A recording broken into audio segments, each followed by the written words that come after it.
Moving that one forward, finds Carter Lowe through the neutral zone. Lowe waits, takes the shot, kicks aside, rebound, scores! Cole Bodwin!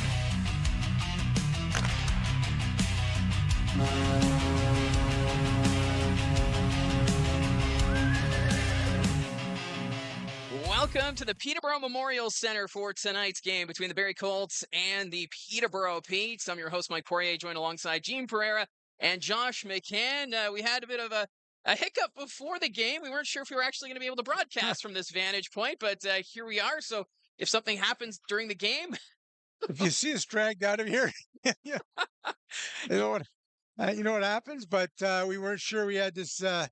They I guess apparently had given away our visiting radio booth. Yeah, well, what's happening is it's the Overage Appreciation Night here in Peterborough, and they're also bringing in a Paralympian who is with Team Canada in the curling, and they needed a spot. So apparently they were going to put them in here. They didn't think we were going to be here, and there's some confusion, but here we are. We are ready to go. We are here at the Peterborough Memorial Centre, a fantastic facility, so much history in this building. I know there's plans to maybe build a new rink here someday, but still a lot of fun being able to be here in the Liftlock City as the Barrie Colts wrap up the regular season. This is the final road game before the postseason. We survived 34 games together, Gene. It's hard to believe. It's gone by in a blink, and you know what better rink to end it at here with the square boards, the square boards at the one end, and you gotta love it. But it's been a ride, and hopefully the playoffs is just as long as well. Yeah, so we know that the Barrie Colts will play the Niagara Ice Dogs in the opening round. Games 1 and 2 will be Thursday, Friday of next week.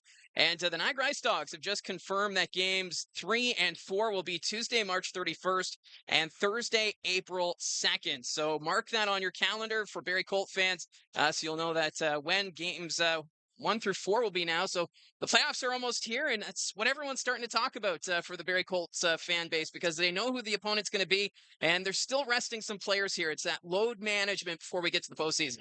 Yeah, and I mean, I think you're going to see a lot of top teams do that. And obviously for Barrie, I mean, it's you know, the names, you know, that they're sitting out tonight: Cole Bodwin, Kayshawn Apeson, Emil Hemming, Ben Wilmot, and Parker Von Ryder. So Richter, excuse me, who sits out his second straight game. So, you know, look, I'll give the opportunity for guys like Sementsov to come back in, get some ice time, and you know, get them rested up and good and ready for that important playoffs. Well, with the changing of the roster, some interesting lineup notes for tonight. Your top lines, Zabeski, Gardner, and Salandra. Those guys have played together on the second line before, but the one line that really stands out to me, Desiderio, Newton, and Edgar. They're put on the third line, and Eamon Edgar, I have been so impressed with him of late, just with what he does on the forecheck. He helps out also on that second power play unit. The rookie forward gaining the confidence of the coaching staff, and it's going to be hard to keep him out of the lineup come playoff time. Yeah, I think you see the skill, and you know, a lot of these guys, it takes them, you know, it takes them sometimes half a season, full season to kind of get in and adjust. But for Edgar, you know, they're a player that the Colts look forward to being a key part of that offense down the road, and you know, he shows flashes, you know, and you just see his confidence each and every game, right? Gets up there, and you know, last night he had a couple of really good chances, and you know, he's continued that. But again, he's one of the bright spots and one of the guys the Colts look to kind of be in that top six moving down the road after the season. And we saw Alexander Sementsov in the lineup last night in Kingston. He's back for the Barrie Colts tonight on that fourth line. He's centering a line with Luke Govro and Jonah McCormick. Two big players on the wing, and then Sementsov in the middle. Obviously, he's going to stand out there. You've got the two towers on the wings and then Sementsov down the middle. It's going to be fascinating to see how that works. Yeah, he's going to feel a little bit more confident. You know, talking to Dylan Smoskowitz, he said he's a pretty confident guy. So now that he's got the two big guys beside him, he's going to love that. But again, I know Sementsov, you know, there's still some adjusting to make. This is just his fifth OHL contest. And, you know, I think, you know, you bring in guys like that, they're going to be a big part of it. And talking to Smoskowitz as well, he's going to be one of the black aces that will keep ready should, you know, suspensions or injuries happen, that he can step into the lineup. So we talked about how the Barrie Colts, they know who their opponent's going to be in the first round. They know they have home ice advantage against the Niagara Ice Dogs, but this Peterborough Petes team, they still have something to play for. 2 points up on the North Bay Battalion. They know they face the Troops in the first round, but it's who's going to have home ice. Will it be in the Lift Lock City or the Gateway to the north? And it all comes to these last couple of games here for the Petes. Must-win territory, especially when you see that North Bay home to Brampton here tonight. Yeah, I mean, obviously, look, you got these games, you're up by 2 points. Peterborough, what a big win this would be here tonight. And those two teams, you look at it so close in the conference standings, and home ice can make a major difference. And we know that come playoff time, it's a chess match. Home ice gets you that last line change, and you're able to match the lines and get the lines out there that you want. So, look, a lot to be determined for the Colts. They're kind of home and cooled and resting some guys, but.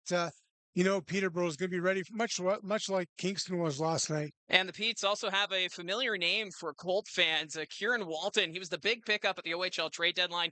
He's already the leading scorer on this Peterborough Petes team. He was the big fish that everyone was trying to acquire at the deadline and ended up coming here to Peterborough, which surprised many at the deadline. And he's fit in quite well. Right now, 4th in the league in goal scoring with 34. So he's fit in, and he's come as advertised for this Petes team.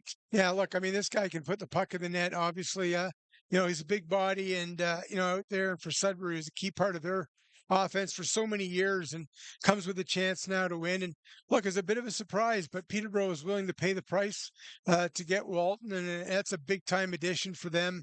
Again, their power play became that much better as well. Yeah, and this is their first time back into the postseason since they won the championship in 2023. So they have some big ambitions for the postseason coming up, and especially when you've got the likes of someone like Adam Novotny, who has been a highlight package all season long. We even saw that when the Peterborough Petes were in Barrie back in, I believe it was December, where it was such a close game, and Novotny, he really stood out in that one. Yeah, look, I mean, he's a game breaker. I mean, you get that elite skill, and those guys, they're rare. That when you get them, you want to keep them. And Novotny again is one of those guys that you need that one big play in a game. He's the one that can do it. And whether it's doing it himself or setting up his teammates, he's got great vision. This guy's an offensive guy. I think he's gonna be a higher pick in the NHL draft coming up, and he's a load of talent. So I mean, he's one guy that if you want to watch a guy out there tonight for Peterborough, I mean, obviously Walton's there, but I think Novotny is more likely the guy to kind of bring you out of your seat. Yeah, he comes as advertised, but they will be doing a special ceremony tonight. It's their final home game of the regular season, so it's the Overager Appreciation Night. They also have a couple of other ceremonies taking place, so a bit of an extended pregame, but why not right now check in with Coach Dylan Smoskowitz in our Coach's Corner presented by Mariposa School of Skating. Catching in with Barrie Colts head coach Dylan Smoskowitz. Dylan, last night, tough loss 4-2 to the Kingston Frontenacs.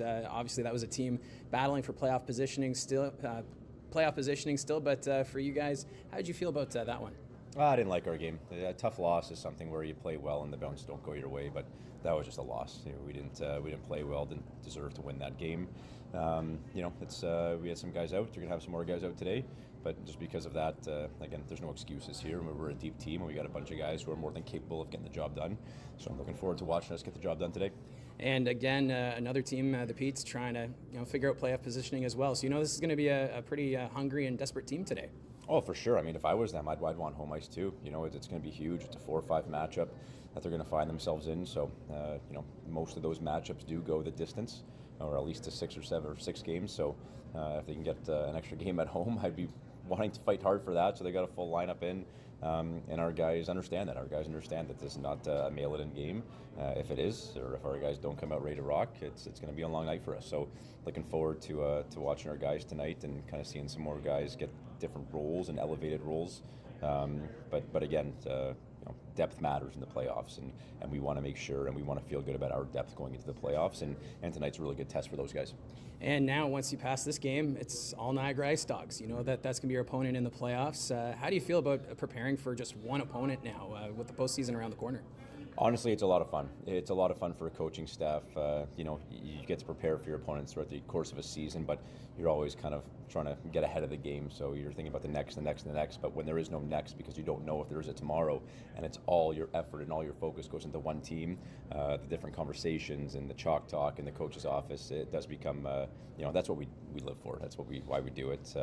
So it's definitely a mental battle. So we're definitely looking forward to a good week of prep. And finally, tomorrow or on Saturday, you're going to be recognizing the overagers on this team. Obviously, it's a special moment. These guys have been playing so much time in junior. You've played junior as well, so you know what it's like being in this league. Talk about your overagers and the special moment for them coming up this weekend. It's very special. It's very sad for these guys, a little bit bittersweet. You know, they know it's their last regular season game. They've got their families out there. And like I said, once you get into playoffs, you never know what tomorrow is going to bring, whether it's going to be your last game or whether you're going to move on. But again, all three of these guys, and Brad Gardner, Mason Zabeski, and Cal Crombie, they've been leaders on and off the ice for us. They've been good soldiers. They've been good teammates. They've been a big part of this family. So they're going to get the recognition they deserve. I hope it's going to be a great night for them, a memorable night, and I hope that they still have lots of hockey in this league to play. So that was Barrie Colts head coach Dylan Smoskowitz, and we touched on it there at the end of the interview, talking about the overagers. There's going to be a special ceremony for the Barrie Colts Saturday when they take on the Niagara Ice Dogs, and it's always that tough time of year for an overage player. You think of the likes of Brad Gardner, Mason Zabeski, and Calvin Crombie. This is it for the regular season, and now in the playoffs, you don't know how much more you're going to have left in your junior hockey career, but all three of those guys have been sensational since coming over, being drafted in the Ontario Hockey League, and have had a lasting impact in this league. Yeah, there's no doubt as we've headed down the stretch drive. I mean, that's on their minds. I mean, the likes of Zabeski and Gardner and Crombie, look, they're thinking about it, right? And yeah, you're looking forward to a long playoff, but there's a lot of emotions going through. I mean, for a lot of these guys, they come in at young age of 15 or 16, and they grow up a lot and they mature a lot. And their hockey career, this segment of it is coming to an end, and it's sad. I mean, like I said, you meet so many people, from the time in the city, and you see guys, that's why they come back, right? Billet families with these guys, they stay close to them, and, they develop special relationships. And, but for them, for their hockey career, it's a big kind of moment, because really they'll go on and maybe do other things bigger and better. But, that junior career, that's where you kind of grew up a lot, right? You're out of the home maybe for the first time. And there's just so many aspects to it. And I think it's definitely going through the minds of these guys. You can't help it, right? It's a lot of emotions. The end of the road. Yeah, the playoffs are there.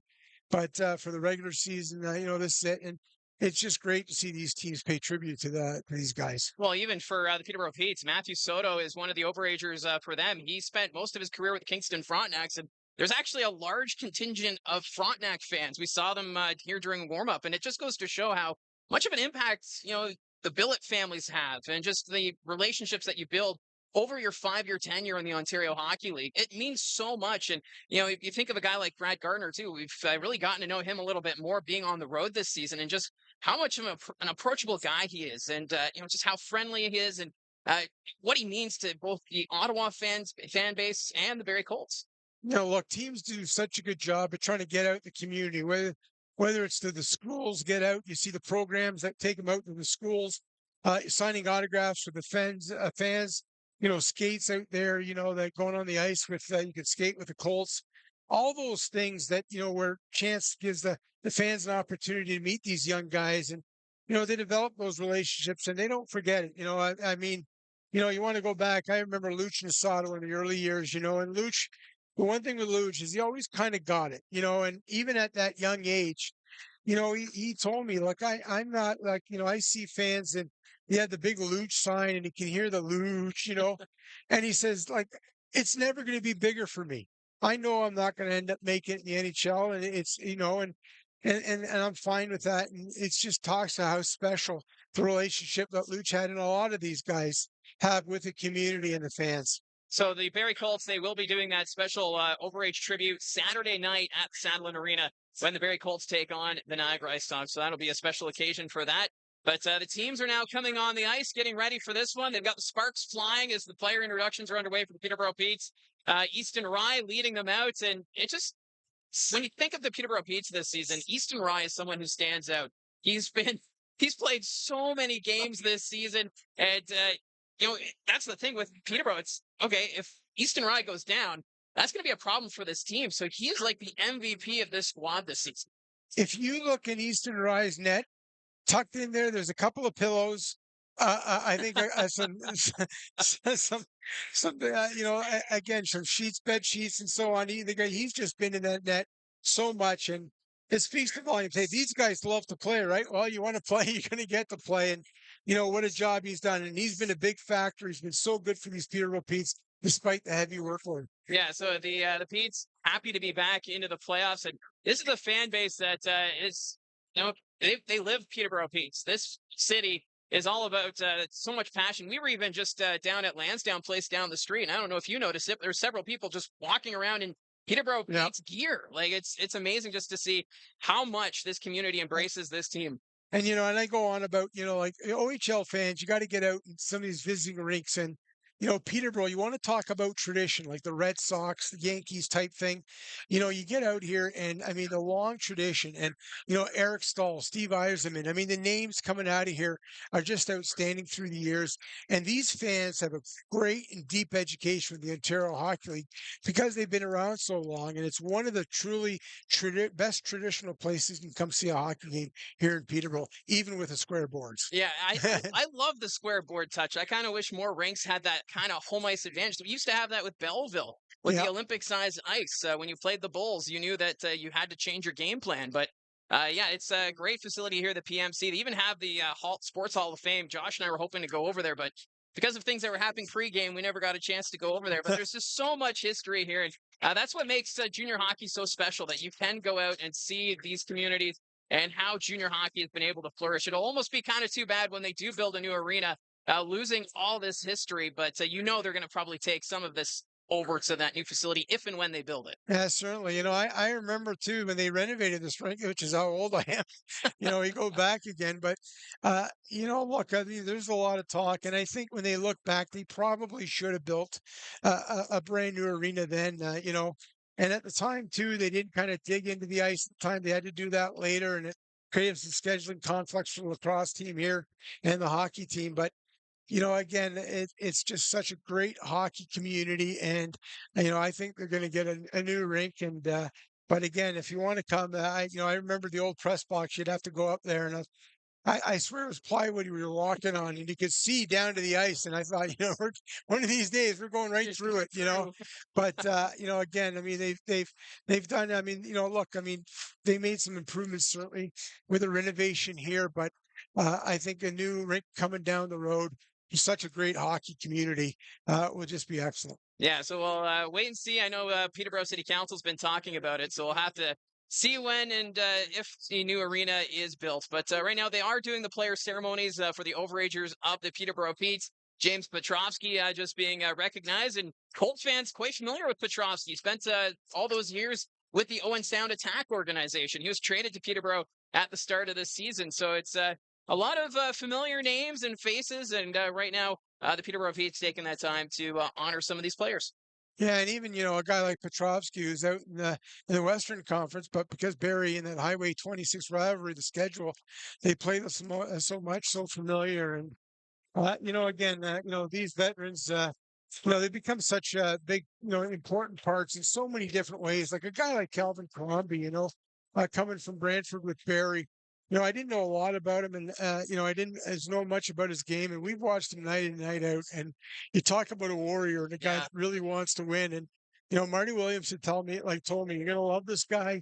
He just works his butt off. He's not afraid to go in those tough areas. He can play it tough, and he really plays the way that we want to play, and we've seen that. Yeah, that's the Barrie Colts hockey that Dylan Smoskowitz keeps talking about. Yeah. Just that the forecheck and being physical and creating those turnovers. So a lot of playoff-minded players with this Barrie Colts team. But we are right now doing the wrapping up the ceremony. They're also going to be bringing out a Paralympian who is just over in Italy at the Winter Olympics. So it'll be a couple more minutes before we get puck drop underway, but we will take a quick break. And when we return, we will have the first period here from the Peterborough Memorial Centre between the Barrie Colts and the Peterborough Petes.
So welcome to the Peterborough Memorial Centre as we're getting ready for the first period between the Peterborough Petes and the Barrie Colts. While we have a moment, let's take a look at our starting goaltenders presented by Craighurst Crossing by Georgian Communities. New homes, minutes from North Barrie, where inspired living meets small town charm.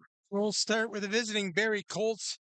Arvin Jaswell, the 6', 278-pound Pickering native, 18-3-1-1 record, two shutouts, 2.34 goals against average, 923 save percentage. And for the Peterborough Petes, no surprise here, Easton Rye making his 56th appearance in the season. The 6', 196-pounder, 36-16-1, 2 and 3 record, 2.77 goals against average, and that outstanding 916 save percentage. And our referees tonight, Aaron Neely and Nick Isaacson, and on the lines, Justine Todd and Spencer Knox. So we're just about ready to go here at the PMC, and a nice little tribute there too for John Thurston, who won gold with the Olympic curling team at the Paralympics. So a nice little tribute there. And it's nice to recognize local athletes participating in the games, especially the Paralympians, as I feel as though they don't get as much attention and credit for what they're able to accomplish. Oh, it's just outstanding athletes. And, you know, they're showing up on the scoreboard, the shots he made to win the gold medal. And just outstanding. I mean, it's just outstanding what these guys can do. And, you know, it brings an end, obviously, to the Olympic season. But so proud of what our Canadian athletes do. So we're ready to go for the first period between the Colts and the Petes, and we are underway. Face-off won by Peterborough. Studnick will take it into his own zone, stretches that one ahead. Getting in the way was Hanser. Puck goes deep in the Barrie zone. Schneid will take it around his own net. Passes it forward to Lowe. That's deflected, but that was before the red line. And that's going to be an early icing call here against the Barrie Colts. The Peterborough Petes coming to this one 2 points ahead of North Bay in that battle for home ice. All the matches, first round matches have been set. Peterborough North Bay series is going to be something else. Well, we were talking to Stu Kernan before the game. He does the radio play-by-play for the Petes, and he was mentioning that Peterborough's had success against both Brantford and Ottawa, getting 2 wins against those two teams. But something about North Bay has been a challenge for the Petes this season, so it's going to be an interesting series. Well, that's you know, you got to look past the standings, and you know, these teams just head to head for whatever reason, they play better against, you know, even some of the top teams than they do others. But hey, we got playoffs around the corner. It's going to be fun to watch. Oh, it's going to be great. And the Colts knock the puck out to center ice. Lutz comes back to pick it up for the Petes, gives it to Strohak. Strohak will send that one up the wing. Novotny's got a stick on it. He's going to dump it in. Claret gives chase. Passmore will get to it first. Puck rolls to the corner. Justin Hanser trying to play this one around. Hanser gets by one player. He'll send this one to the line. Not out. Kept in by Petrovsky. Petrovsky is going to send this one deep behind the Barrie net. Crombie will find it for the Colts. Calvin Crombie behind the net. Flips this one in the air. Zabeski couldn't get a stick on it. Cameron collects it for the Petes. Takes the hit from Zabeski. Levac, he's going to dump this one in. Around the boards it goes. Elias in there to play it. Sends it ahead. Soto takes the hit from Gardner. Gardner trying to dig this one free. Comes back to the point. Zabeski passing this one forward. Picked off there in the neutral zone. Petrovsky got a stick on it. Sends it forward. Cameron on the wing. Takes a hard hit there from Eliason. Cameron checking the chicklets there after that hit. As play continues, Colts with it inside the blue line. Cole Emerton sends it ahead. Gardner was going off for a change, so Petrovsky sends it back into the Barrie zone. Eliason, he'll skate this one back behind his own net. Drops it back for Emerton. Cole Emerton, he'll skate this one out for the Barrie Colts. Emerton reaches center. Throws up to Desiderio. That doesn't connect. Puck's at the line, and they're going to call this offside against the Barrie Colts as we've played about 2 minutes into this first period.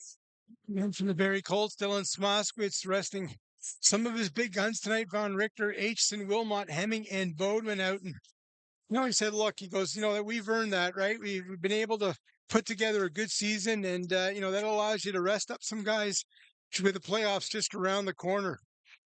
The Colts will get this one into the Pete zone. Desiderio gives chase. Aiden Young there takes the bump. Ends up behind the Peterborough net. Hartnell trying to send this one around. Armstrong on the far side will tie up his man. Desiderio, he's trying to jam it into the corner. As we get a bit of a rugby scrum here, it's knocked free. The Pete's picking up, and it's McCallum on the near wing. Skating it forward is Braden McCallum. He'll dump this one in. Around the boards it goes. Faulkner on the far side. Brandon Faulkner Trying to pass that one in front. First attempt's blocked. Another chance, and that's going to go wide of the net. Into the corner.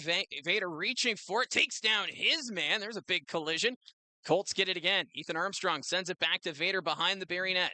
Vader trying to go back to Armstrong. McCallum was in the way. Newton knocks it down. He'll play it up.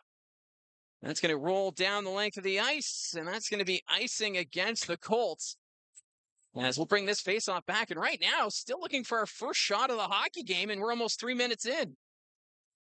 Colts were looking for a line change, but of course for the icing, they'll have to go back and stay out there. And talking to Calvin Crombie after the game last night, he said, okay, you're kind of home and cooled, but he was having none of it. He said, look, he goes, we're competitors. We want to win every game. And, they don't get in the win last night in Kingston. He says, well, we got to come right back in Peterborough and get right back to get to work, do the work that we need to get the win. And you just got to love that attitude.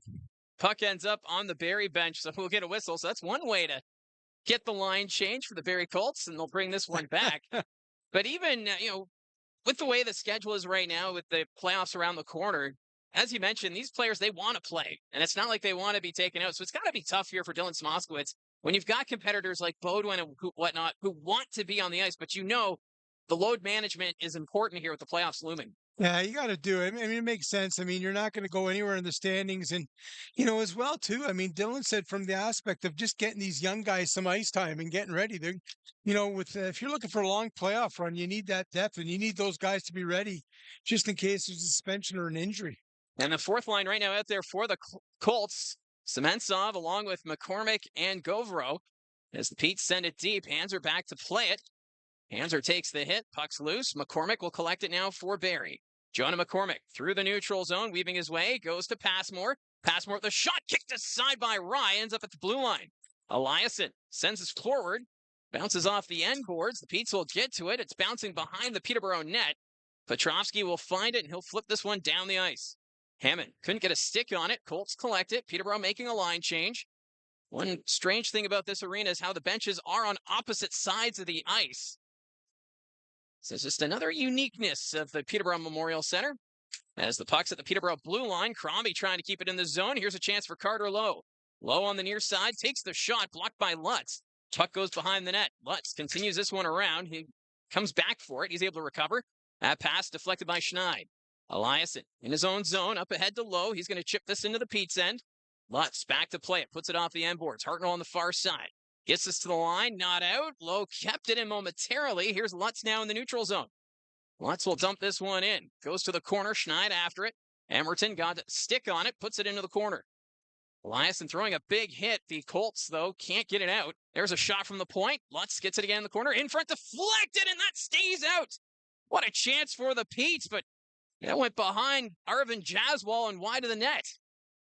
Puck goes to the far side. Emerton trying to play it. Puck bouncing at the point. Petes can't keep it in. Carter Lowe trying to force it back. Strohak sends this one back. Picked up by Garrett Fraser. Fraser up the wing to Novotny. Novotny cuts to the middle. His shot goes over the net. Puck's going to come back to the point. Colts with it. Crombie off the boards. Trying to go to Gardner. That's picked off. Matthew Soto, the former Kingston Frontenac. He takes it down low around the net. Soto, he's taken into the boards by Vader. Loose puck picked up by Passmore, and he's going to get it out. Puck rolls back into the Pete zone. Cameron quickly sends it ahead. Zabeski was in the way. Far side, Kieran Walton. Walton skates this one in, takes the shot, blocked by Passmore. And that's going to go out of play. And now we've got Passmore and Walton mixing it up, two that are quite familiar with one another, with Kieran Walton, the former Sudbury Wolf. Well, only the second meeting between these two teams. And Kieran Walton, he's well familiar with Barrie over the years with Sudbury and all those contests. And go back to November 4 times we were in Sudbury. Yep. Walton, of course, a big part of that Wolves team.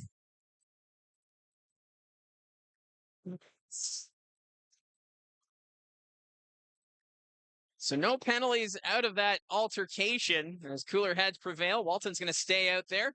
Face-off will come to the right of Arvin Jaswal. Gardner set to take the face-off here for Barrie up against Adam Levac. Face-off won by the Petes. Walton's shot blocked, ends up in the corner. Soto skates around the Barrie net. Trying to drop it back to Walton. It's picked off by Hanser. Hanser will send it ahead. Zabeski can't get it out of the zone. There's a shot. It's blocked. Puck goes in the air. Picked up by Zabeski. He's going to skate it out. Mason Zabeski has 2 Petes on him. Petrovsky will take the loose puck behind the net. Salandra trying to get a stick on it, sends it back to the blue line. Gardner to Vader, but he fanned on it. Now it's Levac with a breakaway. Adam Levac, one-on-one on Jaswal. Shot stopped by Arvin Jaswal. Jaswal just getting a piece of it as Teague Vader fanned on the point shot. Perreault, he'll pass this one forward. Skating it in here is Callum Hartnell. Hartnell trying to go to Levac. He's in the corner, sends it behind the net. Blocked there by Salandra. Joe Salandra trying to hold it. Colts picking up. It's Justin Hanser. Hanser off the boards and to the line. Perreault keeps it in. No, they're going to say offside. And we'll get the whistle here. But technically, they're not registering that shot. So I guess Levac, they're saying, must have gone over the net, as it's still showing 2-0 shots for the Barrie Colts. I thought he stopped that. Almost a big break there for the Petes. I'm talking to Dylan Swastmitz about, having Niagara cemented as their first round opponent. He said, what it does allows them to already start getting ready, do the homework. And he sounds like one of those guys that loves doing homework. And if you know Dylan Swastmitz, the preparation that him and his coaching staff put into getting ready for these teams, he goes, during the regular season, you're already on to the next team. This way, you're going to allow it to kind of dive deep into each team. And, Mike, it reminds me going back all the way to Memorial Cup and Bill Stewart. And, I walked into the Colts dressing room in Halifax, and up on the walls, they had these charts for every player written down, these big charts, just completely breaking down every player of the opponent they were facing that night. It was quite impressive. It was right there for you to see what they were looking, to get the advantage. And I mean, the amount of work that these coaches and these coaching staffs put in is astonishing. And we're getting a penalty behind the play. It looks like it's going to be a high stick as Callum Hartnell trying to show maybe some blood. But we'll have to wait and see. It's going to be a high sticking penalty against the Barrie Colts. Eamon Edgar, he's going to head off. And it looks like it's going to be a 4-minute double minor for high sticking. So the Peterborough Petes, they're going to get the first power play of the night. Opportunity here. And a game not where, it's almost 6 minutes in, not a lot of offensive chances. But the Petes are going to get a big time 4-minute power play here. And the Peterborough Petes, their power play right now ranked number 8 in the OHL at 22.1%. While the penalty kill for the Barrie Colts remains 11th in the league. So it's going to be a long power play here. And right away, the Colts get it down the length of the ice. Back to pick it up here for the Petes is Matthew Perreault. He's going to skate this one ahead. Perreault drops this one back.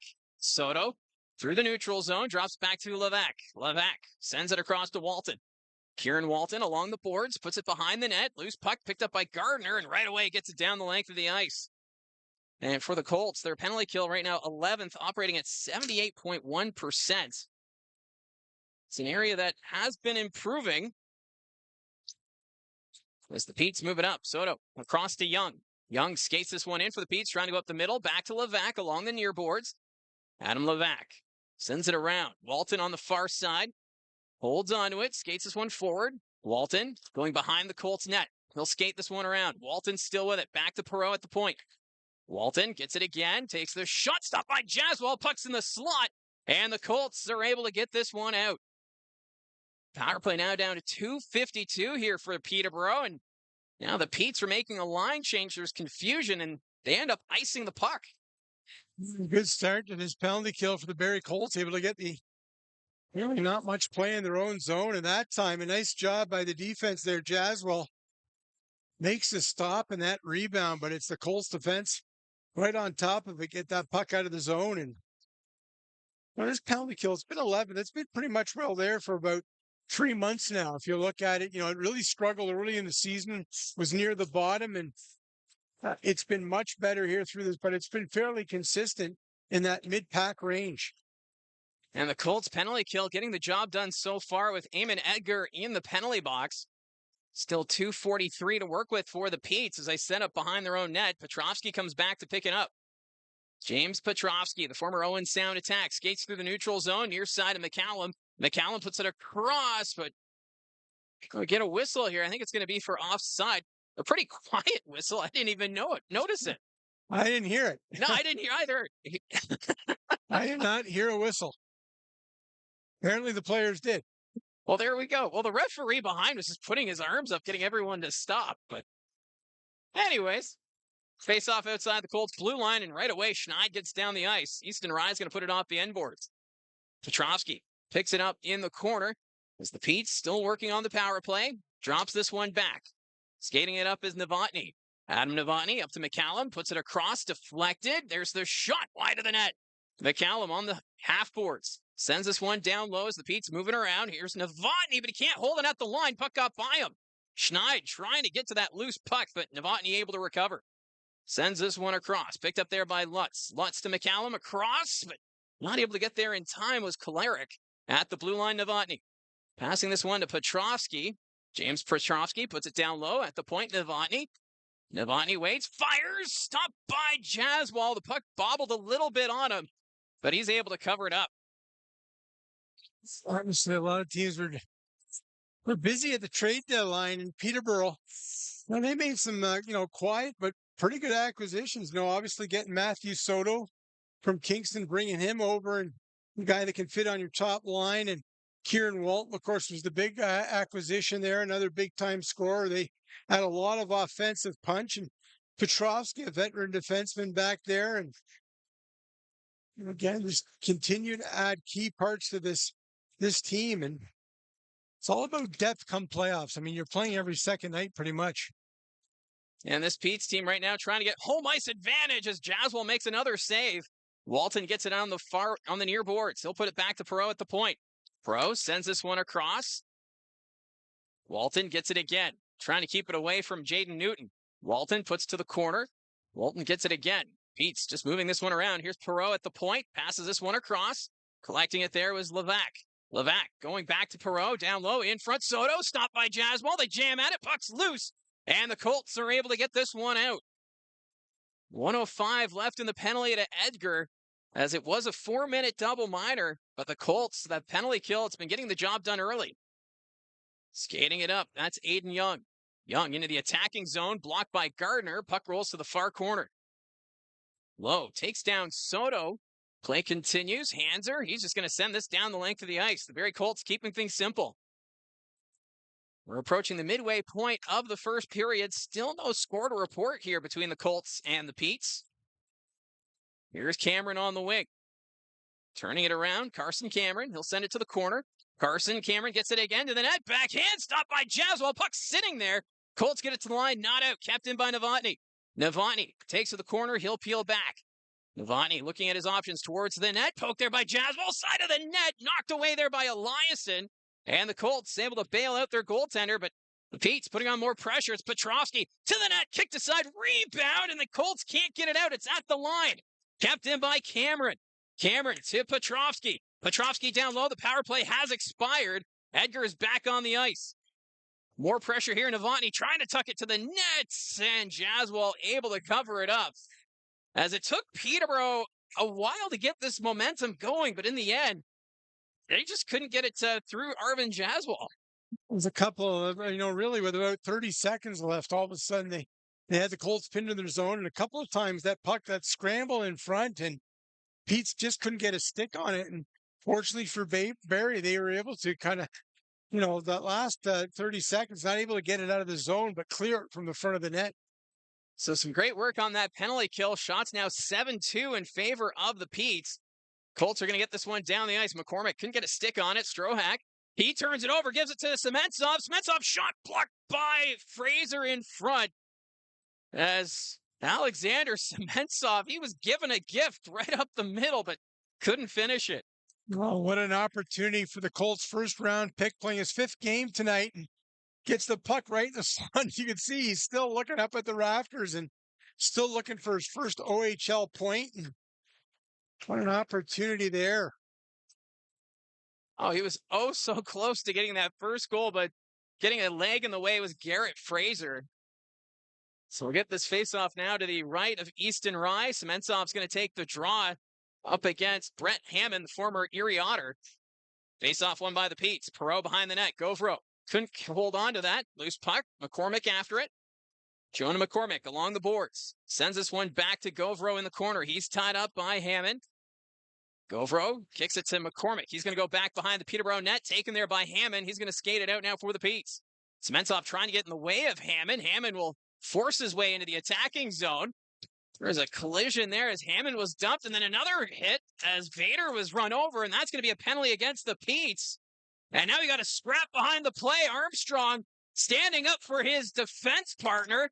He's going toe-to-toe here with Brody Partridge. A spirited tilt. Armstrong right in there, and then Partridge ends up on top. What a scrap between those two. It's going to be a penalty at first against the Peterborough Petes, but we'll have to wait and see how this all plays out. Well, kudos to young Armstrong coming out and the aid of a teammate. Well, that's what you want to see. I mean, this team close-knit. They're standing up for one another out there, and Armstrong gets in the scrap, but the Colts should get, unless that's nullified with an instigator here. Well, Armstrong is heading off as everybody basically came out, gave him a big hug. As we haven't seen that from Ethan Armstrong, that ability to just drop the gloves, and he went toe-to-toe there with Brody Partridge. Partridge, 5'11", 194, and then Cole Emerton comes in at 6'3", 185 pounds. So a little bit of a size difference in favor of Armstrong, but good spirited tilt nonetheless. You can see by the reaction to the Barrie bench just how much they appreciate the young defenseman stepping up. And like I said, I mean, these teams are starting to get a little bit chippy here. I mean, again, this is just the second time these two teams are facing each other this season. Well, the last time they met, it was probably one of the better hockey games we've seen all season between the Petes and the Colts. Barrie ended up winning that one by a goal. But there's going to be 5-on-5 here, so no power play. Petes get it down the ice. Emerton there to pick it up. Justin Hanser. They'll drop this one back to Emerton. Emerton up the wing. Newton tips this one into the zone. Edgar trying to be the first one on it. Cameron takes him into the boards behind the net. Desiderio trying to dig this one free. Petes picking up. McCallum. He'll send this one across. Faulkner had that one behind. He's able to pick it up off the bounce. There's the shot wide of the net. McCallum. He fires it. Blocked by Hanser. Puck goes to the far corner. Edgar trying to dig this one free as the Petes dig it out. At the side of the net. At the point. Petrovsky to Cameron. Back to Petrovsky. That got by him. Edgar can't get a stick on it. Colts pick it up. Hanser had it poked away by Faulkner. Faulkner in the corner takes the shot. Stopped by Jaswal. Pete's trying to get it towards the net, but the Barrie Colts just pouncing on them along the boards. At the blue line, Petrovsky shot. Stopped by Jaswal. Hanser gets it in the far corner for the Colts. Peterborough putting on more pressure here on the forecheck. In front, that rolls past the net. McCallum couldn't get a stick on it. At the point, Fraser keeps it in, fires it, stopped by Jaswal. He didn't see that just until the last second. Colts, they'll get this one out. Eamon Edgar skates it in for Barrie. Edgar puts it in front, but no one was there as they were making a change. Schneid, though, off the bench. He's tied up by Strohak. Edgar takes down his man in front of the net. Fans want a penalty, but none coming. There's a pickoff by Vader. Vader's shot stopped by Rye. Vader gets it again along the boards. That's sent back to the point. That's going to go down the length of the ice. Won't be icing as Jaswal comes to play it. Colts send it ahead quickly. Schneid tips it forward. Carter Lowe after it. He's got Perreault tying him up behind the net. Levac, he takes a bump. Puck's in the corner. Crombie trying to send it back to the point. It was blocked. Vader fires, deflected. It's bouncing, batted out of the air by Lowe. Crombie in the corner, in front. Lowe got a piece of it, ends up in the corner. Levac, he'll pick it up here for the Pete. Sends this one across and down the ice. Passmore will get it at his own blue line. Puck sent deep. Carter Lowe, first one after it here for Barrie. Lowe puts it back in front at the point. Here is Cole Emerton. Takes the shot. Stopped by Rye as Lowe couldn't get the stick on it. Levac up to Soto. Matthew Soto along the wing. Hits the brakes. Looks back. He'll send it to the corner. Emerton plays it behind the net. Kieran Walton's there. He's in a battle with Mason Zabeski. Colts picking up. Here's Calvin Crombie. Crombie's going to flip this one down the ice. Beating out the icing call will be Brad Gardner. Gardner gets to it, leans into Cameron. Sebeski trying to dig it free. Picked up here by the Petes. Soto skated into Brad Gardner. Sebeski trying to dig this one free as they battle in the corner. Puck sent out in front, but getting a stick on it was Novotny. Novotny taking it behind the net. Gardner trying to get in his lane. Novotny sends this one forward to the line, not out. Lutz with possession. He'll pass this one forward. Pete's move it forward. That's blocked. Good work there by Gardner. Gardner ahead. In front, shot, stop, rebound. Zabeski can't get there in time. What great action here in this first period as these teams go back and forth. Zabeski trying to get it to the net. Picked up by Lutz. Lutz passes this one ahead. There's some speed from Walton to the net. Trying to go around, but he's tied up, and that's going to be a holding call against Vader. He's protesting it, but Peterborough's going to go right back on the man advantage. Well, the action certainly picking up here, and Barrie had a great chance there. Carlo Emerton took the shot and just hopped over the stick of Lowe, who was coming out from the corner. Would have had the easy tap in, but the Petes already with a 4-minute power play, going to go back on that power play, and things really start opening up here. The pace really increasing. Not much in the way of shots for the Barrie Colts. They're being outshot 11-4, but they've had some great opportunities at the opposite end of the ice. It's just been going back and forth, and you have to give a lot of credit to Arvin Jaswal. He's had to make some pretty big stops already against this Pete's team that's getting ready for the power play. And the young netminder is just so composed back there, and the numbers obviously show it, but game in and game out, I mean, Barrie, if you get two goaltenders like him and veteran Benarevic, they can lean back on, and no cliche that your goaltender's got to be your best penalty killer here. The Colts penalty kill's got to do it again here already. Pete's 0 for 2, and opportunity number 3 coming up. So it's Teague Vader in the penalty box for holding. McCallum's going to be tossed out of the faceoff dot. Face-off to the right of Arvin Jaswal. Lutz will step in against Joe Salandra. Face-off won by the Petes. Petrovsky's pass is blocked by Zabeski. That's going to go down the ice. Salandra chasing after it, but the Petes pick it up. Adam Novotny in his own zone. He'll give this one up to Petrovsky. Petrovsky skates this one ahead for the Petes. Back to Novotny. Quick pass over to Kolarek. Kolarek sends it in, but that's picked off by Salandra, and he's going to send Zabeski in shorthanded. Mason Zabeski gets it in the far corner. The Colts changing up the penalty kill unit as the puck rolls behind the Pete's net. Puck's loose. Zabeski continues to put on pressure here, giving Peterborough a tough time getting it out, and then McCallum can't connect on that pass. Icing waved off. Eliason's going to come back to play it for Barrie. Loose puck up the middle. Lowe gets a stick on it, and that's going to escape the zone. Petrovsky backtracking here for Peterborough. Gives it to Novotny. Adam Novotny skates this one in. He's got some speed on the wing. Novotny trying to get around Emerton, around the net. Still with it here. Back to the line, Perreault. Perreault back to Novotny. Novotny takes the shot. Blocked by Eliason. Puck's at the side of the net. Jaswal's down. Puck comes out to the point. Perreault over to Novotny. Novotny fires. Kicked aside. Rebound. And Jaswal able to pounce on it. And now we've got Kolarek trying to rile up Gabriel Eliason.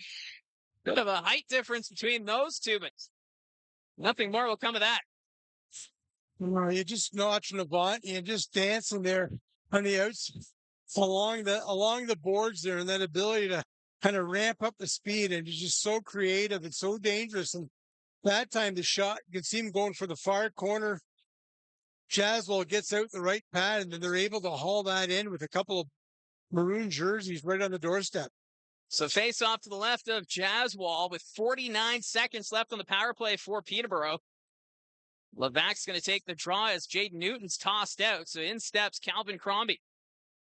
Crombie versus Levac, won by the Petes. Back at the blue line, Perreault. A Colt player's stick was knocked out of the hands of Jaden Newton, so he doesn't have a stick. Pete's moving around. Here's Walton. Fires, stopped by Jaswal. Puck goes to the corner. Ends up at the point, and Perreault can't hold on to it. And Newton can now get a new twig. 29 seconds left in the power play for the Petes. Perreault, he'll skate this one up the wing. Through the neutral zone, Perreault gives this one to Walton. Cross-ice feed to Levac. That's out of his reach. Adam Levac trying to play it. Passmore forces it to the corner, and Pete's can't get to it, so the Colts clear it out. So Edgar about to come out of the box. Easton Rye, quick pass ahead, trying to catch Barrie on the line change. Young takes a bump from Eliason, sends it behind the net to Walton. Kieran Walton with it, turns it over. Power play is expired. Vader's out of the box. Here's Teague Vader up the middle to the net. Shot, scores! Teague Vader, his first career OHL goal, is a beauty. And the Barrie Colts are up 1-0. Well, you think that feels good? I mean, never mind that it's his first goal, but after taking that penalty, he wasn't happy about it, and he steps right out of the box, and just a great passing play to get the puck up to Vader, and what a finish by the young defenseman. Going upstairs, and, again, I mean, he's just bided his time. He got some playing time early. The Colts made some moves, adding Von Richter, and, just never complains. Goes out there, the young defenseman, and what a move and what a finish by Teague Vader. Now, Patrick Sexton, the assistant coach, is patting him on the back, having some words for Teague Vader. What a moment for him. Barrie up 1-0. Puck's in front of the Pete's net. Colts can't get to it. Parrish takes the hard hit there from Edgar. Colts have it deep in their own zone. Here's Cole Emerton. Emerton will set things up. Edgar tips this one into the Pete zone. It's going to go deep. Fraser back to collect it. Behind his own net, Desiderio knocks it free. Fraser's able to recover. Strohack along the wing. Sends this one up the ice. Doesn't connect. And that's going to be an icing call now against Peterborough. And despite only having 5 shots on goal, you kind of feel like this Barrie Colts team starting to get the momentum. That was taking a bit of time, and, it opened up. I mean, Peterborough 0 for 3, but what a job on the penalty kill. They come right out of the box, and you see Vader, go to the net, and he does. And what a finish, putting it up top corner over the shoulder of Rye. He looked like a natural when he did that. As Vader coming out of the penalty box, gets it right at the blue line and puts it top shelf. So great work there from him, as that's going to be one he's not going to forget. Puck goes behind the net. The Pete's with possession, sent ahead at the line, kept in by Hanser.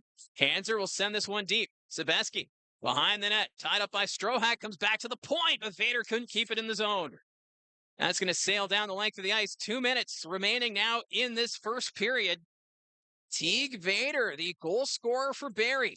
Vader has it right now. He's going to dump this one in. Ends up behind the Pete's net. Novotny there to play it. Knocked down by Zabeski. Lutz collects it now for the Pete's. He'll send this one up the middle. He had Kolarek behind the defense, but put himself offside. Justin Hanser there to collect it now for the Colts. Hanser at center will dump it right on net. Rye played it. It was sitting there, but Petrovsky able to come back. James Petrovsky sends this one forward. Deflected to no icing. Passmore into the corner. Evan Passmore trying to send it ahead. Lutz after it. Can't get a stick on it. Calvin Crombie now skates it forward for the Colts. Through the neutral zone. Crombie skates it in. Passes it back to Lowe. Passmore rather. Shot stop. Rebound. Rye the save. In front. Crombie had it in his skates. Crombie again stopped by Rye. Rebound. Puck's loose. Colts get it. Schneid at the point for Passmore. Passmore kind of fanned on that pass, and it'll escape the zone. We got Petrovsky and Crombie still mixing it up behind the play, so delayed offside. We're now in the final minute of the first period. This has been quite an exciting game between these two. Puck goes into the Colts' end. Emerton trying to get it out. That's blocked. McCallum forces it down low. McCallum drops it. One-timer, and that goes over the net. Firing that one over the goal, that was Brennan Faulkner. Puck sent to center ice. Knocked down by Aiden Young. Perreault. He comes off the bench to play it. He'll send it up to McCallum. McCallum at the point. His shot off of Emerton. McCallum is run over by Crombie. He's a one-man wrecking crew this shift. Hartnell back to play it. Fanned on that pass attempt. There's a turnover. Jaden Newton with it on his backhand. Can't get a shot to go. He's tied up by Perreault. Hartnell's going to go back behind his own net. Callum Hartnell gets this one to go down the ice. Icing's waved off. Faulkner knocks over Emerton in the corner, but the Colts, they're able to get to the line. And then McCallum just threw a big hit there on Desiderio. That breaks his stick. But that comes at the buzzer. It's been an entertaining 20 minutes as the Barrie Colts, with the goal from Teague Vader, are up 1-0. Yeah, it's Dylan Smoskowitz. You come out, and I mean, the 3 Peterborough power plays in that first period, you come out with a 1-0 lead. You got to be pretty happy about that. But as that period went on, and 5-on-5, I thought Barrie got stronger. They got stronger and stronger. They had that scramble around the net there, low. Couple of chances in close. Crombie not able to add to the lead, but they got to be pretty happy with how things worked out at the end of 20 minutes here, Barrie, on the road. Well, especially too when the Peterborough Petes, they had that 4-minute double minor, and it seemed as though it took them a little while to get going. That's okay. The setup in this broadcast boost is different. I'm here. Gene is here. We got Josh. He's sitting in the back. He's getting ready for his turn in just a moment. But what an entertaining game this first period. And it says a lot about the penalty kill for the Barrie Colts. That 4-minute double minor, it wasn't until there was only 30 seconds left that the Petes suddenly had that surge of momentum, and Arvin Jaswal, he just shut the door. Jaswell made a couple of big stops. Colts able to clear, loose pucks in front of the net was also a big thing. And, they immediately killed like off a minute, right? I mean, Peterborough didn't have a lot of pressure in that power play time, those 3 power plays. But, again, I mean, credit to this Colts team. Look, I mean, they got 5 regulars out of the lineup. It's easy to kind of say, you know what, this doesn't mean anything. We'll go home Saturday, won the year. But that's not been the case at all. I mean, I think it was a pretty solid first period. You want to certainly stay out of the box. You don't want to give Peterborough that opportunity. But, I thought 5-on-5 as that period went along, they got stronger and stronger. I almost felt like that's the best period of hockey we've seen from this Colts team this week. Last night, it just seemed as though against Kingston, there were spurts of moments there where the Colts were getting chances and whatnot. But this period, it felt like they were able to sustain that pressure more and had the Petes kind of scrambling in their own zone at times. They did. And I mean, look, it's work up front, right? You bang, you got to sacrifice the body. And, Cardinal O did a nice job. He almost had one there on a tap in at the side of the net off a shot by Emerton that kind of snuck past the right pad. And it just hopped over to the stick of Lowe's coming out from the corner. But, certainly I think you're right, Mike. I think that was, better than any period they played, I think, last night. And even though they were like killing 6 minutes of penalties, right? Like, it just tells you, like, this team, they, day in, day out, they've talked about, win the day. And it's been a motto we talked about over and over and over. But Dylan Smoskowitz has to be happy how his club's come out here in the opening 20 minutes. I almost feel like as an end of season gift for Dylan Smoskowitz, we should give him a T-shirt that says "Win the Day." Yeah. That's like you said. That's been the motto all season long for this team. Yeah. We'll get Josh on that. He's the money bags. He'll appreciate that. But with this being the final regular season road game, we've been talking to the overage forwards or the overage players for the Barrie Colts. We had Zabeski on when we were up in Oshawa. We had Crombie on last night in Kingston. And tonight we wanted to talk to Brad Gardner, and we'll get to that conversation in just a moment. But for Gardner, he joined the Barrie Colts last season in that trade from the Ottawa 67s, and it just felt like with the depth that the team had last year, Gardner just had a hard time, I think, finding that place where he fit. And this year, with that leadership role at the beginning of the season, it seemed like, or it felt like rather, that he took that next step in his game, and he's been such a joy to watch this season. I go back to, when I first talked to Dylan Smoskowitz just before the season started, and, he told me how he sat down, he took Gardner out to lunch, sat him down and explained, look, this year, you're going to be a big key part. I think he came last year from Ottawa. That was a really deep team. They made some additions, and, everybody kind of gets pushed down the ladder a bit, but Brad Gardner, and if you remember, he got off to a great season. I mean, he had the big guns away, and he kind of put this team on his shoulders a bit right at the start of the year. And look, I mean, if you talk to Brad Gardner, it's hard not to like him. He's such a great young man, and loves NFL football. But again, the start he had. And I gave credit to him. Him and Dylan Smoskowitz talked about it, and Smoskowitz told him, I'm going to really need you, guy.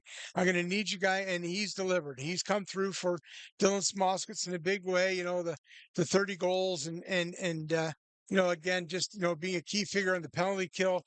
He's just been a real leader for this team. So here's Josh McCann's pregame interview with Barrie Colts overage player Brad Gardner.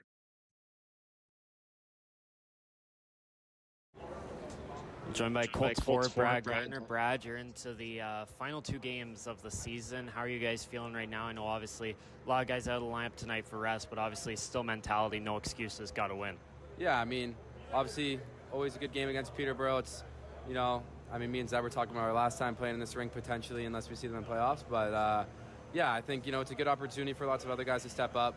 similar to when we had guys away at World Juniors. You know, guys have to step up at different times, and I think it's a good test for some younger guys to prove what they can do. And obviously, you never know what's going to happen in playoffs with injuries, stuff like that. Different guys are going to have to play different roles. So, yeah, I think obviously, yeah, it's a good chance to kind of test all of that out. And obviously, yeah, we obviously all want to finish strong going into playoffs, feeling good. So, yeah, I think everyone's just excited to play. Now, for you, like you mentioned last time here, you used to play for Ottawa, so obviously for you, got to be a lot of memories in this arena. Yeah, lots of memories. Obviously, a few good playoff series here, and always a war coming into this rink. So, yeah, I think it's obviously always fun coming in here. Lots of memories over my last 5 years, and looking to have another good game tonight. So, yeah, I think it's obviously exciting. You know, you try to look at it just every other game, but obviously, yeah, taking it in, and it's always fun. Always a fun atmosphere here. So, yeah, I'm looking forward to it. Kind of feels like deja vu playing Niagara, final game of the year, same as last year. Does it feel like same situation? You guys come out, you win 7-1 last year. You want to send a similar statement here on Saturday? Yeah, I think so. It's always sending a statement into the playoffs. We'll see what each lineup looks like going into the last game and all that. But, yeah, I think it's going to be obviously a good series. Skilled players on both teams, and, you know, both teams go hard. So anything can happen in playoffs. But, yeah, I think our group's pretty excited for, you know, take it each game at a time and, you know, maybe treat our last game of the year as some people might kind of look beyond it, but kind of treat it as game one for us. So, yeah, I think it's exciting, and obviously you always want to send a message going into the playoffs. It's the one thing you guys are working on heading into the postseason. I think honestly, obviously the last few games are looking a little different, but I think everyone's just looking on, you know, getting touches. Everyone's feeling good, whether it's in the gym, practice, sharpening up details. You know, you can't have much of a slip up in playoffs, and I think we have a pretty veteran group in there, lots of guys that have been on good playoff runs, good experience, and lots of young and eager guys. So, yeah, I think nothing too particular we're kind of looking to work on, but I think, yeah, just sharpening everything up, making sure everyone's bodies feel good, you know, physically, mentally, all that going in. And, you know, obviously it's a grind, and just making sure we're all ready for it.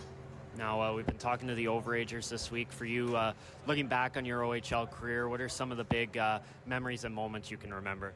Gosh, it's hard to pick. I mean, it still feels like yesterday when I was coming into this rink here and playing my first exhibition game. So, no, obviously lots of good memories. Been fortunate to, you know, have lots of great teammates and have lots of great friendships along the way. So, yeah, I think obviously taking it all in. I think, you know, a lot of guys last year in this room, and whether it's guys that are overagers or guys that have signed contracts. So, I think all of us are pretty eager to, you know, win and host a trophy at the end of the year. And obviously not looking too far beyond, taking it a game at a time. But, yeah, I think lots of good memories, you know, my time in Ottawa and Barrie. And, yeah, it's crazy how fast it goes. So I remember coming in as a 16-year-old, everyone telling me, you know, take it all in before you know it. You'll be in your last few games of this league. And, you know, I didn't believe them until necessarily now. But, no, I think, yeah, it's enjoying this last little bit and taking it all in and just enjoying it. And for you, what are some of your future plans beyond this year? I don't know. It's interesting, you know, kind of have a good playoff run. I mean, it's exciting to see, you know, the rule changes, stuff with school and all that open up. And so I don't know. It's kind of unclear right now what it could look like. But hopefully in the next few weeks, next month or so, I'll kind of see what the next chapter kind of has in store for me. All right, last question. Looking back on your OHL career, what was the one rink outside of Barrie and Ottawa you always loved going to? I honestly always liked playing in Barrie. It's kind of a hometown game outside of Ottawa, and obviously your home rinks you always love. I think Ottawa was a unique rink. I loved it, and obviously Barrie's super fun atmosphere and all that stuff. So I don't know. I think obviously Peterborough, it's a unique rink with the square corners and all that, but I always had fun games here. But I'd probably say Kitchener. Kitchener and London obviously is an easy answer with the crowds they get, but no, I think each rink is unique in their own way, and you kind of enjoy each unique thing about each rink. So, yeah, I think it's hard really to narrow it down to one. Kind of, you love each rink for your own reasons. So.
So welcome back to the Peterborough Memorial Centre between the Barrie Colts and the Peterborough Petes. It's the first intermission, as it's been an entertaining one so far. The Colts right now up by a score of 1-0. Teague Vader with his first career OHL goal, and that was a beautiful goal. It seems like he was, been practicing that move.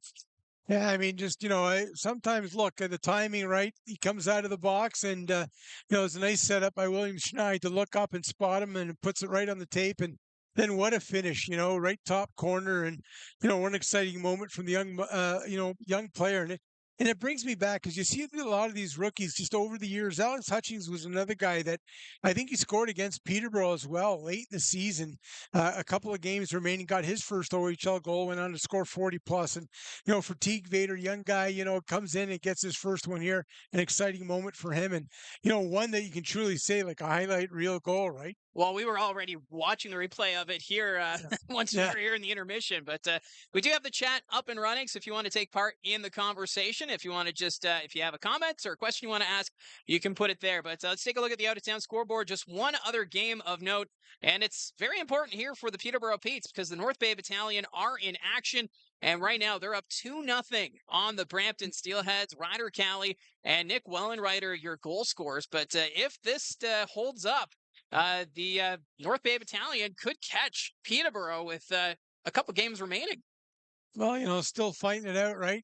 For that home ice, and it's big, especially when you're playing each other and you want that last line change. And, for Peterborough, still plenty of time here to go. And, they had their opportunities with the 3 power plays, but, that North Bay Battalion team, you talking to Marty Williamson, he just says, this whole conference, but you look at 4 or 5 in Peterborough and the battalion, they've played well against the top teams. So it's going to be fascinating just to see how it all plays out from here until the playoffs as the postseason gets underway next week. Game 1 for the Barrie Colts and the Niagara Ice Dogs will be on Thursday, and then Game 2 next Saturday. But they still have that one more game against the Niagara Ice Dogs. That one's probably going to be maybe a statement game for either team to try and send that message. And the storylines are already pretty fascinating. You've got former Barrie Colts Grayson Tiller and Riley Patterson now on the other side after these two teams met back in 2025's first round of the postseason. Yeah, they're going to be pumped, obviously facing their former club, and Niagara's played well at times too against Barrie. Yeah, and it's going to be a fun series, and we'll see how it all plays out. I'm all choked up about I know, it. you're so emotional right now. Lee is saying we can see which team Josh is cheering for, and it's not the Colts. I don't understand. I don't understand. I don't. I'm just reading the comments. I have no idea. Anyways. Thank you, Lee. And then Kyle says, who are all your guys upset for the first round? Or who do you expect will be upsets in the first round for the playoffs? We were talking actually before the game. Kingston could be a very interesting team in the first round. But there's, I think, potential here with just the parity this year. The first round could be very fascinating. Yeah, you look at it, I think Kingston's a good one, right? I mean, they play such strong, responsible hockey. They stay out of the penalty box. They've had some success against Ottawa.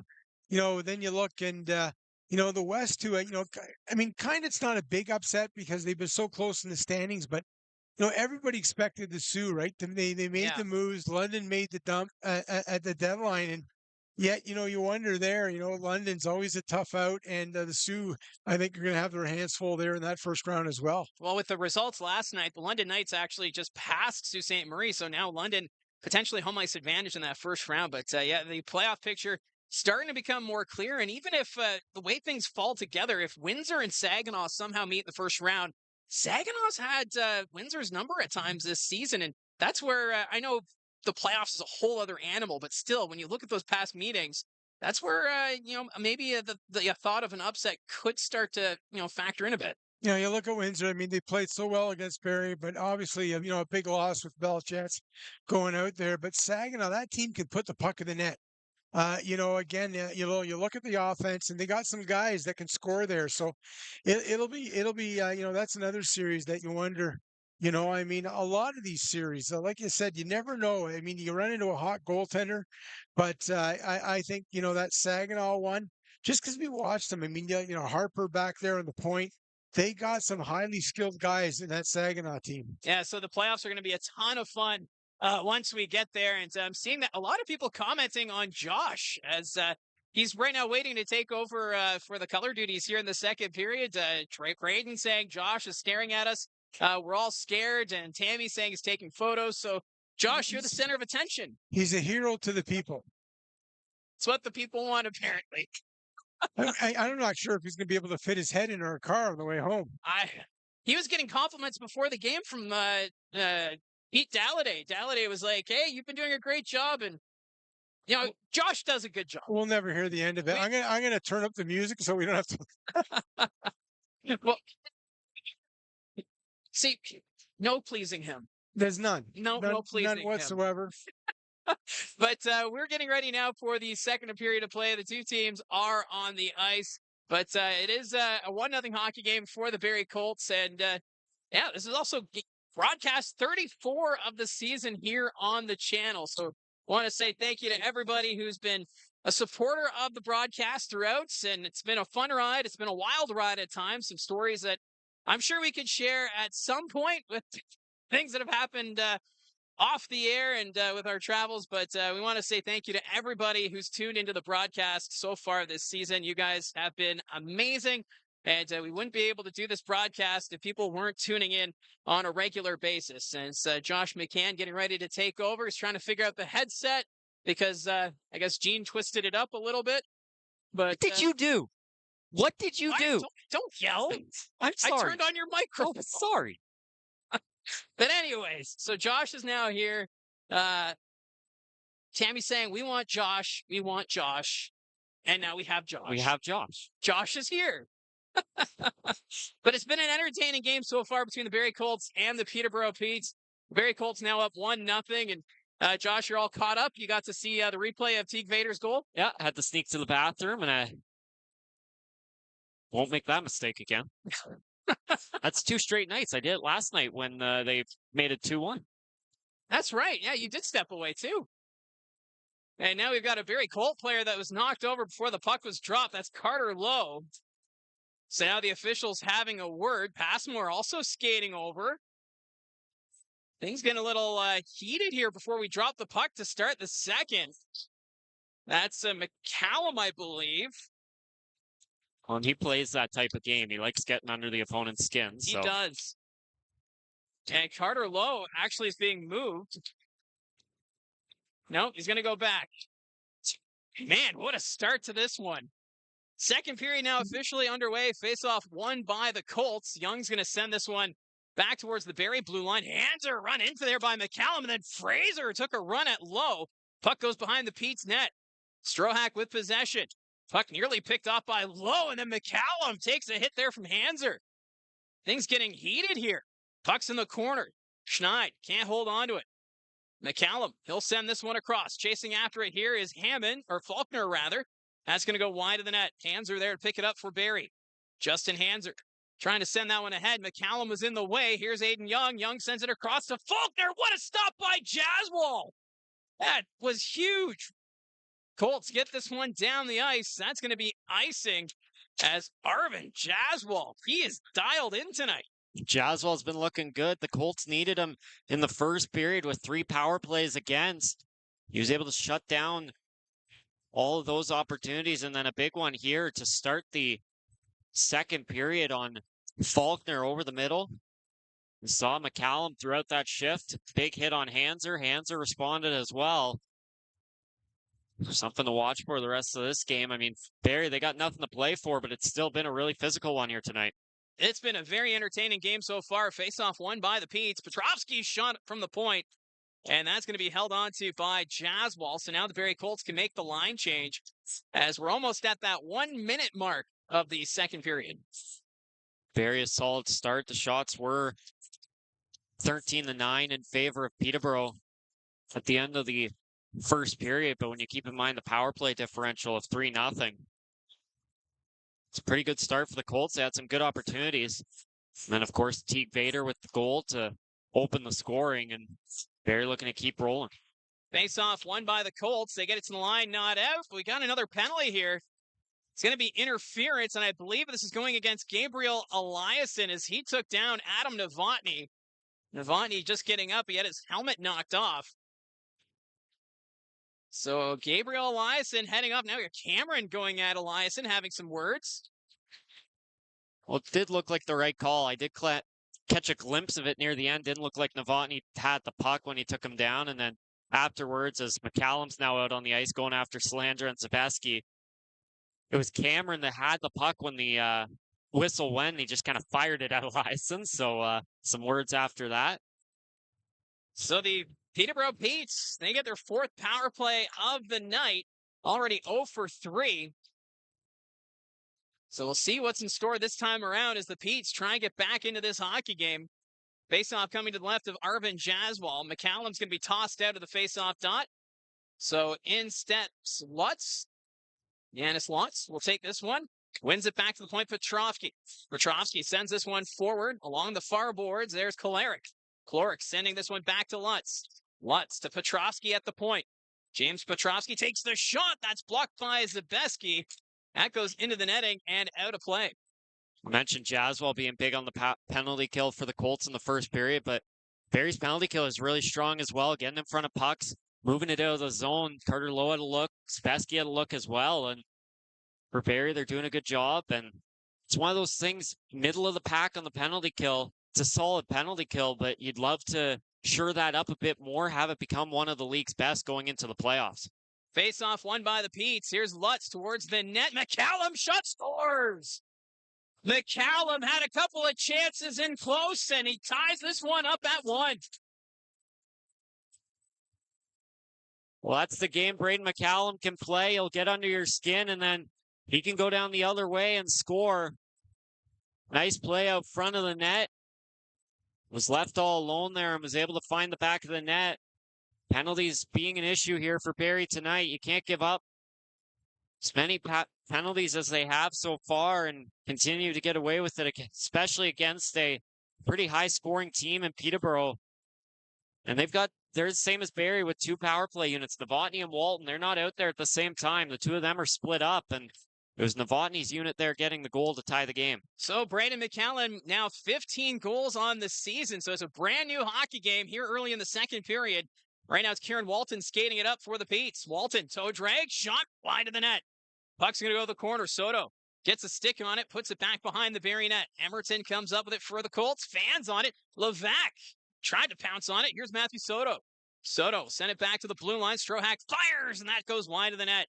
Newton trying to get a stick on it. He will. Edgar after it in the neutral zone. Eamon Edgar carrying this one in. Drops it back to Emerton. Emerton waits, fires, and that's going to go out of play as it looked like it may have gone off Easton Rye and out. Good look for Cole Emerton there. One of those guys being showcased tonight. You take Aitchison, you take Von Richter out of the lineup, and all of a sudden Emerton becomes a bit more important and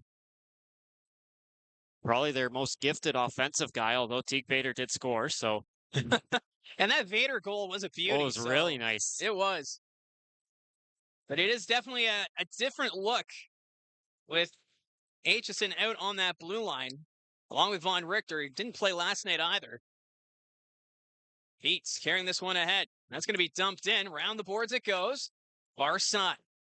Levac trying to get a stick on it. Passmore ties up his man. Puck's in the corner. Hanser's there. Justin Hanser will send this one up. Here's Luke Govro. Up to McCormick. John McCormick dumps this one in. McCormick being stood up there by Hartnell. Puck rolls to the corner. Here's Passmore. Quick shot, scores! That one was a knuckler, and that somehow beats Easton Rye. As Evan Passmore, he's made it a 2-1 hockey game. Well, I call Cole Emerton probably the best offensive defenseman the Colts have in the lineup tonight. So they go and they score 2 goals from the defense that isn't him. Passmore, it wasn't pretty, but sometimes ugly shots like that work better, especially against a goaltender like Easton Rye. And bit of a deflection as it goes into the net. The Colts have taken the lead back again. Peterborough is looking at something, but it looks like it's going to count. So for Evan Passmore, that's his 3rd goal of the season. Some unlikely suspects right now scoring the goals for the Barrie Colts. Teague Vader was the first, and now Evan Passmore. So the Colts back in front. They have it behind the net. Here's Eliason. Had his pocket pick there by Parrish. Parrish to the net. That's going to go wide. Far side Cameron. Guides that one to the corner. Partridge trying to send that one back. Picked off by Lowe. Crombie. That pass gets behind him. He'll just skate this one back into the Barrie zone. Calvin Crombie with possession. Avoids Hammond. Hammond, though, knocked it free. He'll dump this one in. Puck goes behind the net. Picked up here by Teague Vader. Vader fanned on it. Loose puck. Parrish collects it now for the Petes. Parrish from the corner in front. Jaswal got the blocker on it. Fraser comes off the blue line. He'll skate this one around. Drops it back for Parrish. Parrish in the corner. Eliason ties up his man. Young sends it back. Strohack at the point. Strohack passing that over to Fraser. He's going to put that one into the corner. Aiden Young comes up with it. Young trying to leave it there for Strohack. Strohack up to Young. Young has it in the corner. He's trying to play this one around. Low reaching around. Aiden Young with possession. Vader trying to knock him off stride. Puck stays in the corner. McCallum back to the point. Fraser can't keep that one in play. Pete's regroup in the neutral zone. Strohack waits for his teammates to get on side. He'll skate this one in. Strohack on the wing. Faulkner to the nets. Aiden Young. Faulkner took the shot, but Young able to get a stick on it. Puts it 5-hole on Jaswal. And this game is tied at 2. Well, Barrie only able to get that puck out to the neutral zone, and from there, tried to get a change off, get the forwards off the ice, bring on the Gardner line, but they weren't on in time. That set up Peterborough with an odd man rush into the zone, 3-on-2. Just throwing at the net. Puck is deflected, and back-to-back periods, very entertaining, but this time it's opening up and the teams are exchanging goals. Oh, we're not even 4 minutes in, Mike. No, it's been quite the pace here in this second period. Aiden Young now 21 goals on the season. And just like that, it's a tie game, 2-2. That puck sent deep. Ends up back behind the Peterborough net. Gardner after it for the Colts in front. Spinning was Zabeski, but that's stopped by Rye. Off the point is Emerton. Cole Emerton trying to keep it down low. He will. Salandra picks it up in the near corner. Sends this one to Gardner. Gardner, he's bumped. Stays on his skates. Back to the line, Emerton. Emerton takes the shot. That goes wide of the net. Hands are on the far side. Keeps it down low for the Colts. Zabeski trying to get a stick on it. He will. Mason Zabeski has it between his skates. Ends up going back behind the Peterborough net. Pete's collected. That's Aiden Young. He's bumped off the puck by Salandra. Pete's with it. They'll send it out to center. Faulkner takes a hard hit there from Zabeski. Play continues. Far side. Gardner tried to get a stick on it. Looked like he beat the icing. But they're going to call it and bring this one back. Well, a good pushback by the Petes twice now this period. Go down 1-0 late in the first, and then big response with the power play goal. And then again, they waste no time after that first Colts goal. Young comes back the other way, able to tie the game at 2 apiece. And been an entertaining start here. First 5 minutes of this period. Face off to the left of Jaswal. Gardner will take the draw against Lutz. Gardner will win that one over to Emerton. Up the wing to Zabeski. Mason Zabeski skates this one out. That pass off a skate. Emerton, though, able to follow it up. He'll dump it in. Lie out of his net. He'll leave it there behind the goal. Plays it around instead. Up to Kolarek in the neutral zone, but we're going to get another penalty. I think this is going against the... It's going to be a roughing call.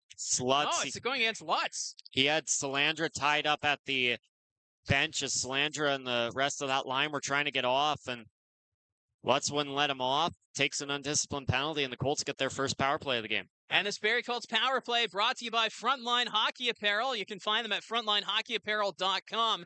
And the Barrie Colts power play right now, 3rd overall in the OHL at 26.6%, while the Petes, their penalty kill, 4th best in the league at 80.8%. So we'll see what the Barrie Colts can do on their first power play of the night. Last night in Kingston, they were 0 for 2.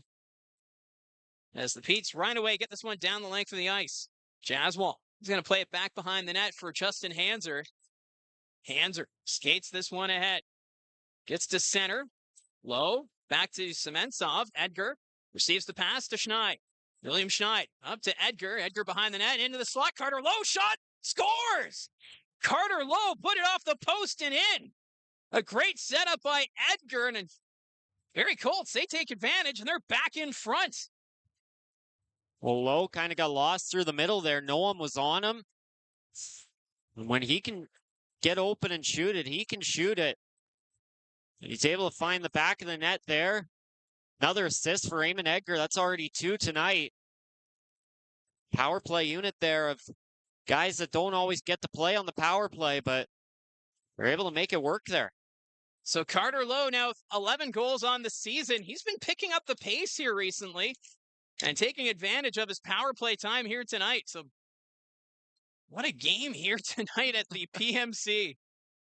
Passmore sends it ahead. Schneid will tip this one deep. Rye, side of his net, he'll play it. Cameron. He'll send this one around. Peets gets the line, kept in by Schneid momentarily, then knocked out to center. Eliasson up to Lowe. He's going to tip this one deep into the Peterborough zone. Crombie gives chase.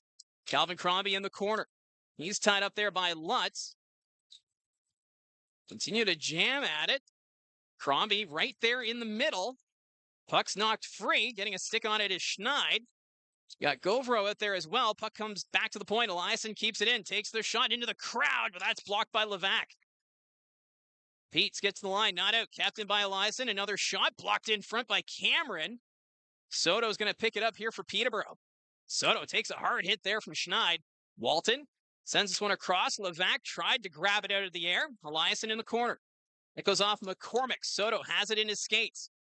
Jonah McCormick trying to play it. Here's Soto back to the point. Petrovsky fires in front, blocked by Emerton. Another chance, and that's going to go out of the play. As getting that one to go was Levac, but got too much under it. Oh, we finally reached the first TV timeout of the period. And we were talking earlier today, and obviously figured it'd be a good matchup and a fun one to cover. But the big question was, what kind of performance does Barrie bring out? Obviously you're down 5 of your top players, 3 top 6 forwards, 2 top 4 defensemen, as well as your starting goaltender sitting on the bench tonight. So you kind of wonder what kind of position would Barrie be in. They're not playing a bottom feeder. They're playing a Peterborough Pete's team that's near the top of the league, can score a lot, and they need wins. So it was going to be a tough matchup for the Colts. We talked about it last night, but they've held in there. It's been a pretty even game, and as of right now, the Colts do have the lead.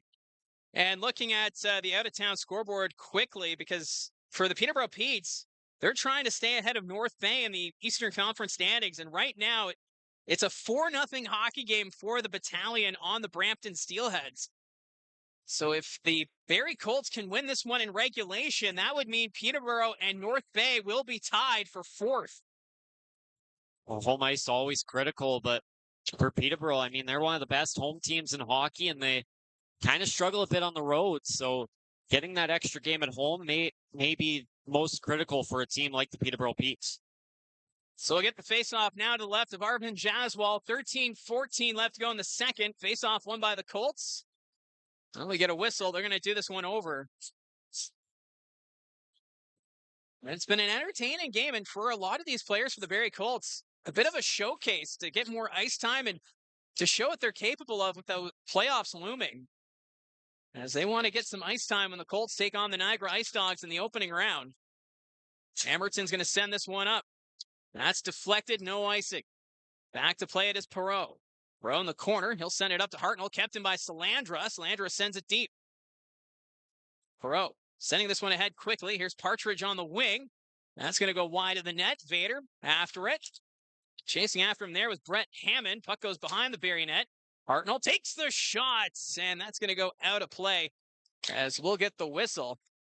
And one thing that does stand out about the Peterborough Memorial Centre is the fact the glass is a little lower than some other rinks. There's a lot of those quirks when it comes to playing games here in Peterborough. Hey, you got the low glass, you got the white netting and the square corners. It's certainly a unique rink, and the last one we get to go to this year. I haven't been here yet. You've now completed all 20. I've completed the cycle. I had Maverick ask me earlier, what one's your favorite? I went with Oshawa and Kitchener, but all 20 of them are different, but they're all pretty good. There's no real bad rinks in the OHL.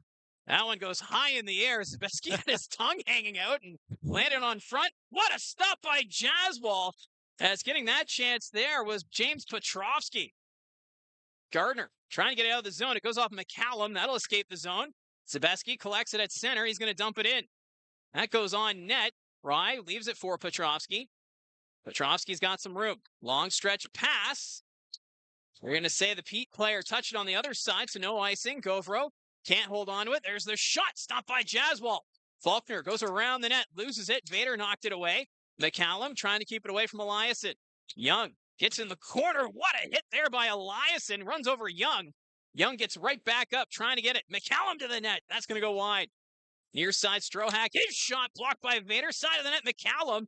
And Jaswal now is going to cover it up. And Luke Govro going after, I believe that's McCallum. And Faulkner also tied up. As the Peterborough P players here kind of getting under the skin of the Barrie Colts. And I don't think we're getting any extra penalties out of this, but if these two teams somehow met in the playoffs, it would be intense. Well, I heard you guys talking about potential upsets and thinking the Kingston Frontenacs could be one of those teams. And if Kingston could ever win and Peterborough wins their round one matchup and Barrie and Brantford win as well, all of a sudden it's Barrie Peterborough round two, which tonight, even without top players for Barrie, looks pretty interesting, pretty physical. And of course, McCallum there trying to knock that rebound loose on Jaswal, gets the stick somewhere where Barrie's not going to like it. And Govro and Eliasson out there, big physical guys, and they'll go after him. So after all that, no penalties. Faceoff will come to the right of Jaswal. Lutz will take the faceoff against Newton. Colts pick it up. Edgar ahead to Desiderio. Nicholas Desiderio through center. He'll dump it in. Rye slows it down behind the net. He'll play it around the boards. Emerton trying to get to it. Picked up here by Newton. Up ahead to Edgar. Edgar has it in the corner. Eamon Edgar trying to get away from Strohack. He's hauled down. Play continues. Pete's get it out. Lutz to Novotny on the wing. Adam Novotny trying to go to the net. Takes the shot. That misses. Novotny from the other side. Stopped by Jaswal. Emerton into the corner he goes. Goes to Hanser on the near side. Justin Hanser will skate this one out for the Colts. Reaches center. Dumps this one in. Crombie, first one on it. Puts it to the net. That's deflected. Lutz kicks it to the corner. The Petes get this one ahead. Lutz avoids the hit from Hanser. Peterborough still with possession. There's Kolaric. Puts it over the net. Novotny again here for the Petes. Tied up by Hanser. Loses it to Passmore. Evan Passmore skates this one out. Already a goal tonight. Passmore trying to go to Schneid. Puck's bouncing. Ends up behind the Petes net. Perot drops this one back to Lutz. Lutz sends this one around. Far side. That's Hartnell. Hartnell up the boards. Kolaric got a stick on it, so no icing. Passmore back to play it again here for the Colts. Loose puck picked up by Schneid. Schneid up the wing. Deflected, so no icing. Puck goes deep into the Peterborough zone. Petrovsky picks it up for the Petes. Sends it up to Cameron. Cameron to Walton. Walton enters the zone. His pass finds Soto. Stopped by Jaswal. Puck's at the side of the net. Arvin Jaswal will cover it up with his blocker. And we get the whistle. But my, oh my, some great chances at both ends of the ice. Both teams looking good right now. And Easton Rye, another save there. And Ethan Armstrong getting some stick taps as he comes back onto the ice. And that's that one thing about that instigator penalty. It's 17 minutes. So if you're going to take yourself off, it better be for a pretty good reason. I thought that one was a fair one, but obviously got to be careful of that, especially coming into the playoffs, especially if you're a top guy. Keishon Aitchison, big leader, big hitter, big fighter. He's going to defend his teammates, but you can't lose that guy for 17 minutes in a playoff game. So Ethan Armstrong back on the bench. So they have 6 defensemen at their disposal now as Walton fires it off the draw. That's going to go wide of the net. Zabeski up to Emerton. Emerton had his pocket picked by Levesque. Puck's in the slot, picked up by Salandra. At the line, kept in by Cameron. That's going to go around the boards. Emerton after it for the Colts. Chips this one around. Soto can't hold on to it. Gardner's going to get it out. Down the ice it goes. Cameron there to pick it up for the Petes. Cameron dropping it there for Petrovsky. Gardner was taken down behind the play. That was Cameron who was on top of him. Play continues at center. Levesque carries this one in for the Petes. It ends up in the corner. Eliasson's going to send it around. Soto in the corner for Peterborough. That's blocked. Zabeski sends this one back to Eliasson. He'll skate it up to Emerton. Cole Emerton gets a lot under it, stays in play, ends up behind the net. Then a big collision behind the net as Sementsov keeps it in. Kieran Walton turned it over. Salandra, though, can't get it back into the Peterborough zone. Far side, that's Fraser. Fraser sends it in, takes a weird bounce in the corner. Eliasson comes up with it as we're now 9 minutes left to go in the second. 3-2 for the Barrie Colts. Govro, he'll dump this one into the near corner. McCormick's there. McCormick trying to keep that one moving. Pete's, though, picking up. Levac up the middle. Delayed offside here against the Petes as that one went off Brett Hammond. So this will give Barrie some time to recover. Here's Justin Hanser up the wing. Govro got a stick on it, so no icing. Hartnell, first one back for Peterborough. He'll send that one off the boards. That's center. They're going to wave off the icing. First one on it now for the Petes is Francis Parrish. Parrish run into the boards there by Hanser. Partridge sends it around. Petes move it to the point. There's the shot stopped by Jaswald. Rebound, another save. Jaswald sprawls out. Pete's still with it. Hartnell fires and puts it over the net. Perreault comes off the point, keeps it in the corner. Armstrong trying to get a stick on it. He's in a battle there with Brody Partridge. Loose puck picked up by Govro. He'll flip this one in the air and down the ice. That'll relieve the pressure. Not enough for icing. Perreault back to pick it up for the Petes. Up to Faulkner. Faulkner flips it towards the net. It bounces. Jaswald guides it to Teague Vader. Vader up the wing to Desiderio. He'll get it in the zone. He's knocked over by Cameron. Partridge behind the net. He's going to send this one up. Aiden Young trying to get the breakaway, but it bounced on him. Rolls on net, gives a bit of a snow shower to Jaswald, but nothing more will come of that. Some more good chances. So usually it's Josh and I that get the snacks, but this time it's Gene Pereira who he's got some gummies. Are they sour gummies? Sour gummies. So look at that. During the play, we're able to taste a snack here at the PMC, and it's sour gummies. There's a shot stopped by Jaswald. I'm going to wait before I have my sour gummy, as Josh is now trying to chew and swallow his gummy. I'm good. See, if I've learned anything in broadcasting over these last 18 years, don't eat sticky foods when you're trying to broadcast. We tried cotton candy. I thought we did a pretty good job at cotton candy on Sunday. We managed that one. We better not double dip, though, and go after too much candy tonight. You just never know what you're going to get in this broadcast. We promise you we're a professionally run operation. We try to promise you. There was popcorn in the media room earlier today as well. And that was a big bowl of popcorn. That was huge. It was huge. It's probably still there if we were really that hungry. Eating popcorn before a broadcast is like playing Russian roulette. Oh, Gene's now sharing more candy. Okay, I'll take one more, but I'm not going to eat it yet. I'm going to add it to my pile. Puck ends up in the neutral zone. The Petes dump this one in, rolls on net. Jaswald guides to the side. Here's Teague Vader. He's going to flip this one down the ice. Ends up inside the Peterborough blue line. Strohack moves this one up. Chasing after it is Lutz. Lutz in the corner. Vader. He's taken into the boards. Eamon Edgar collects it now for the Colts. And that's going to go over the glass and out of play. And that's going to be a delay of game against Edgar. So the Peterborough Petes are going back on the power play. Well, second power play of the night here. Our shot clock jumped up pretty quickly now. 28-13 for Peterborough right now as they've controlled possession here in the second period. Edgar going to the box has flipped it out. McCallum with the hit. Now set up Peterborough on another power play. This is power play number 5 on the night for the Peterborough Petes. They're already 1 for 4 on the man advantage. So we'll see what happens this time around. Edgar in the box for delay of game. Scramble draw, won by the Petes. Perreault has it at the point. Up to Levac. Levac takes the shot, blocked by Hanser. Another chance, batted out of the air, and the Colts will get it out. That's going to go down the length of the ice. 147 still to work with. Carter Lowe after it. Puck's in the corner. Lowe's going to take some time off this Pete's power play. Puck's knocked free. Matthew Soto comes up with it. Soto up to Young. Back to Soto through center. He's got some speed. Drops it back. Levac to the net. Shot scores. Aiden Young. His second of the game, and this is tied at 3.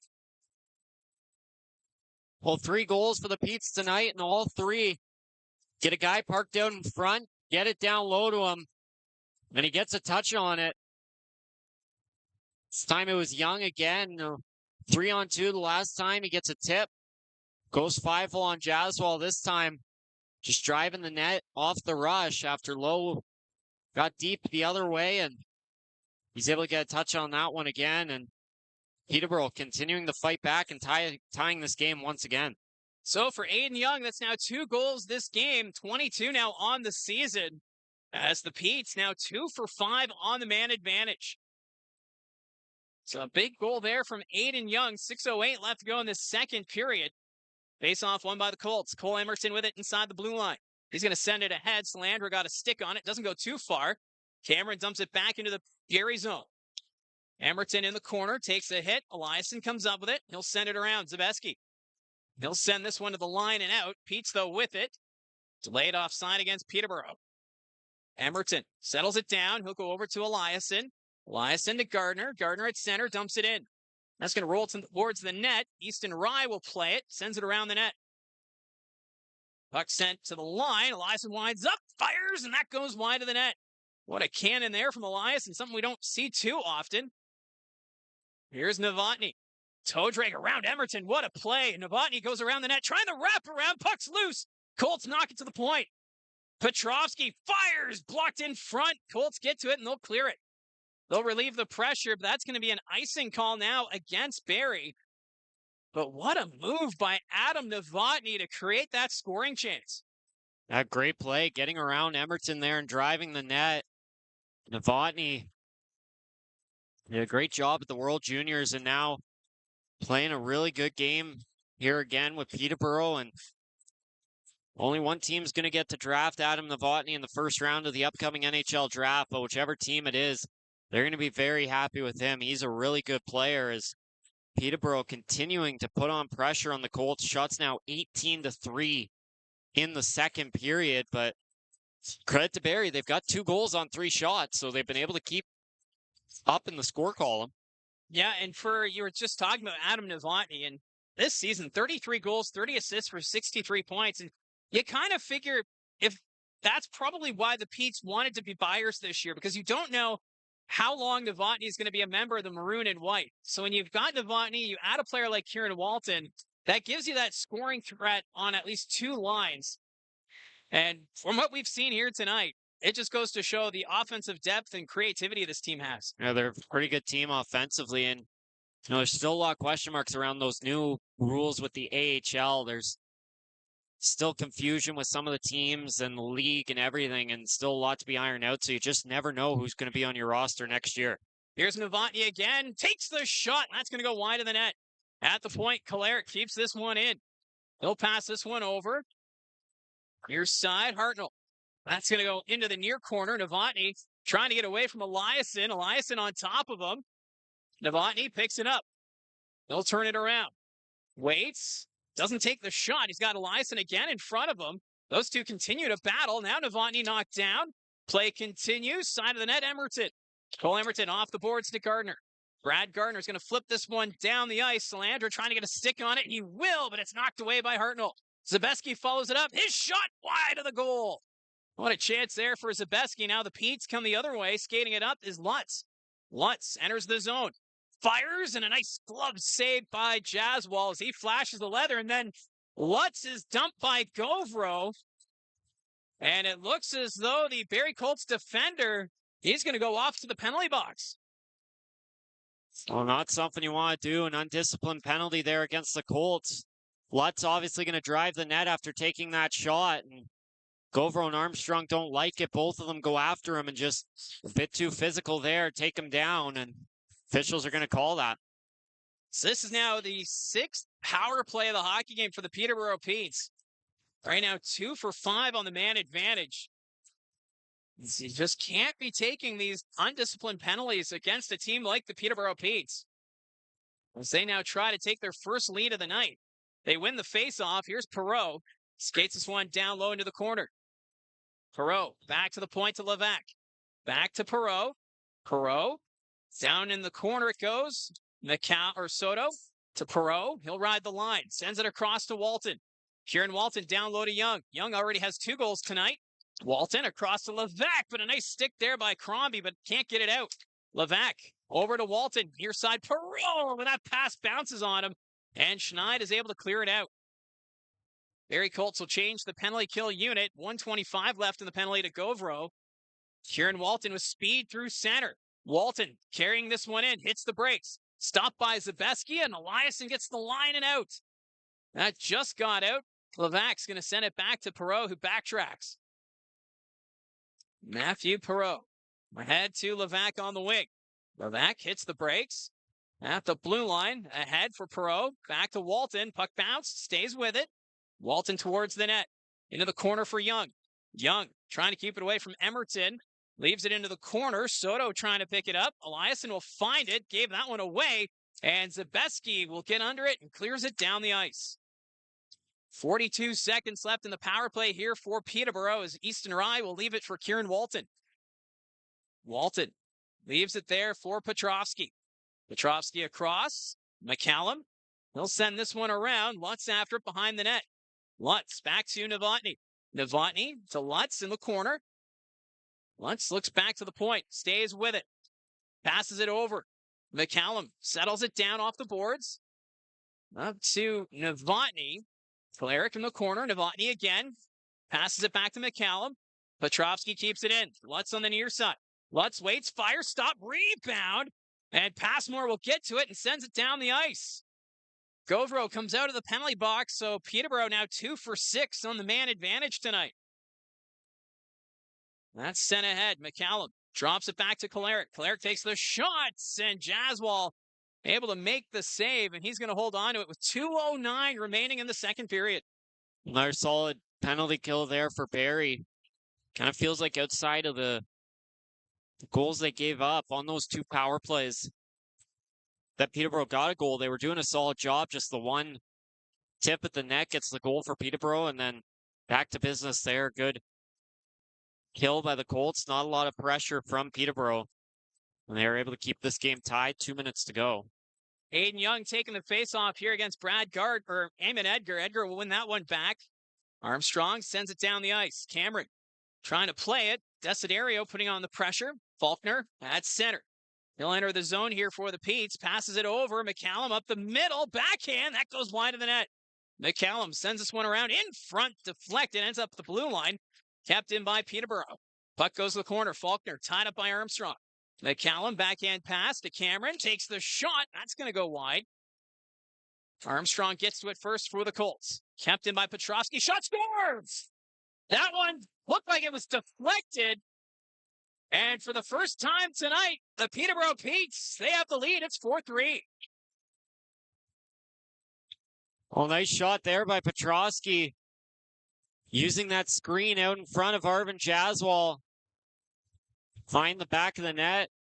Peterborough, they've been controlling the play, but like you mentioned, they've never had a lead tonight.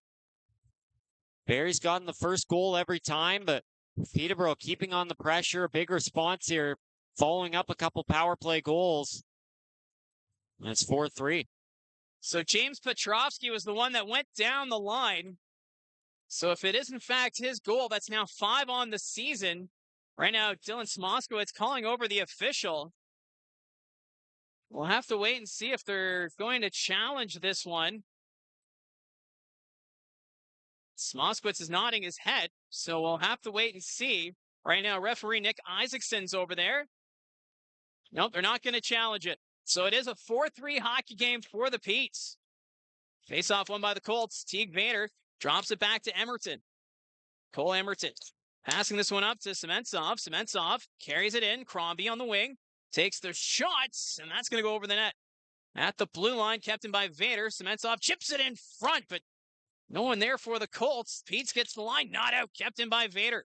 Sementsov back to McCormick. McCormick, Sementsov stopped by Rye. Another chance, and Sementsov puts it wide.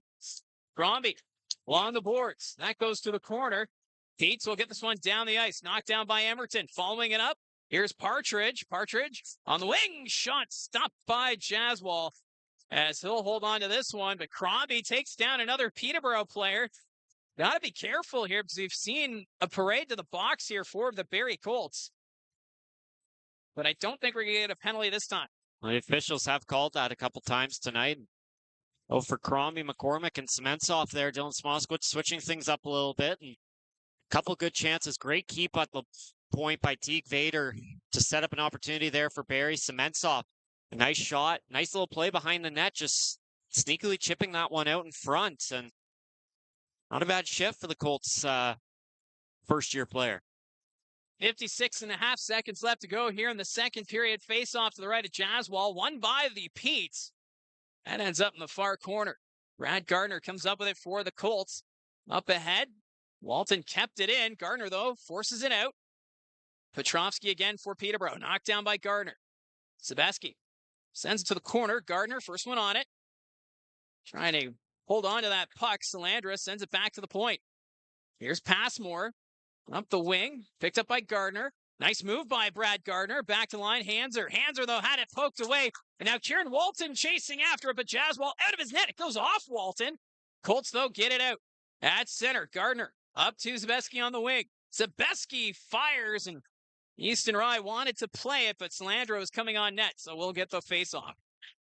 Kind of a scary moment there for Barrie as puck's knocked back the other way, and then, of course, race for the puck. Jaswal hesitated for a split second, but was able to get out there, makes the play, hits off Walton, but luckily Walton still going forward, and it knocks back to Evan Passmore, and Barrie averts a crisis there. So face off to the left of Easton Rye, 15.4 seconds left in the period. Eamon Edgar is going to step in to take the face off against Braden McCallum. Won by the Colts. Newton tried to get a stick on it, was knocked to the corner. Strohak up the wing. Peets will get this one down the ice. 8 seconds left. Hanser back behind his own net. McCallum on the forecheck. Cole Emerton back to pick it up. And that will do it for 2 periods of play. The Peterborough Petes chip away at the Barrie lead and eventually take the lead themselves. It's now a 4-3 hockey game. Yeah, great effort by Peterborough in that period. Shots now 36-14 for the Petes after being 12 or 13-9 after the first period. And for Peterborough, they just kept getting pressure at the net, and eventually riffs crack and a couple deflections, and then a shot from the point from Petrovsky to make it 4-3. Now, the thing we've seen these last couple of games is just the difficulty of the Barrie Colts getting shots on net. And obviously, you don't have that top line here of Wilmot, Hemming, and Bodwin, because usually that drives the play. But a great job here tonight. If you look at that line, Sebeski, Gardner, and Salandra, they're still getting momentum. They're getting the puck in the offensive end. They're not getting as many chances per se, but if you're still in Smoskowitz, you have to be encouraged by what you're seeing. Yeah, that top line's done a good job tonight. I mean, we just saw that shift by Sementsov, Crombie, and McCormick, kind of giving Crombie an extra shift there with Govro coming out of the box, and they had their looks as well. And for Barrie, they didn't have enough pressure, like you mentioned in that period. And at the end of the day, Easton Rye is a really good goaltender. If you don't get pressure, you're not going to be able to keep up with this Peterborough Petes team, and you started to see that near the end. Peterborough kept getting their chances. They're able to tie the game, and then they're able to take the lead. And also the undisciplined play, a factor again here tonight. I noticed in the chat some were kind of questioning the officiating here, but there was a couple times there where, yes, it was a little over the line. Well, Eamon Edgar had the delay of game penalty, so you got to play disciplined, especially against this Petes team, even if the penalties aren't going your way. Yeah, well, you look at some of those penalties. I mean, Edgar delay of game's pretty obvious. You can challenge that if it's not his high stick. I mean, there's blood there. That's pretty obvious. Yeah. Govro taking down his guy out in front. I mean, sometimes that gets looked the other way. But if it keeps happening, and the penalty's going to come to Barrie, because like we were talking about with the pressure, if you're not getting shots, you're not getting to the net. Peterborough's not going to fight you for no reason in front of their own net. So now Peterborough's getting the opportunities. Barrie's getting offended and trying to go after them, and after a while the officials are going to start calling things, and they're probably going to take one to punish one team and try and calm things down. So it's 4-3 for the Peterborough Petes here at the second intermission, and We're going to go to the OHL news, but there's a special appearance on the episode this week. There is. Yeah, Gene Pereira and Terry Doyle. It's the crossover event, and we'll get to that here as it's the first intermission here in Peterborough between the Colts and the Petes. 4-3 is the score, and right now we'll go to Terry Doyle and the OHL news.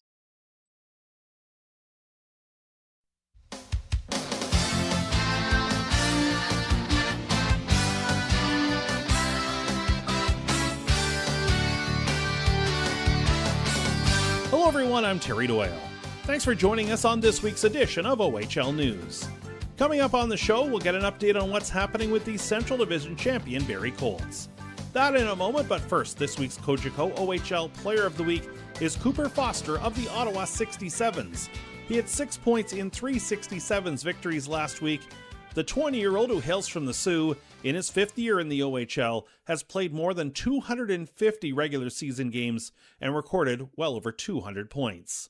He was a second-round pick of the 67s in the 2021 OHL Priority Selection.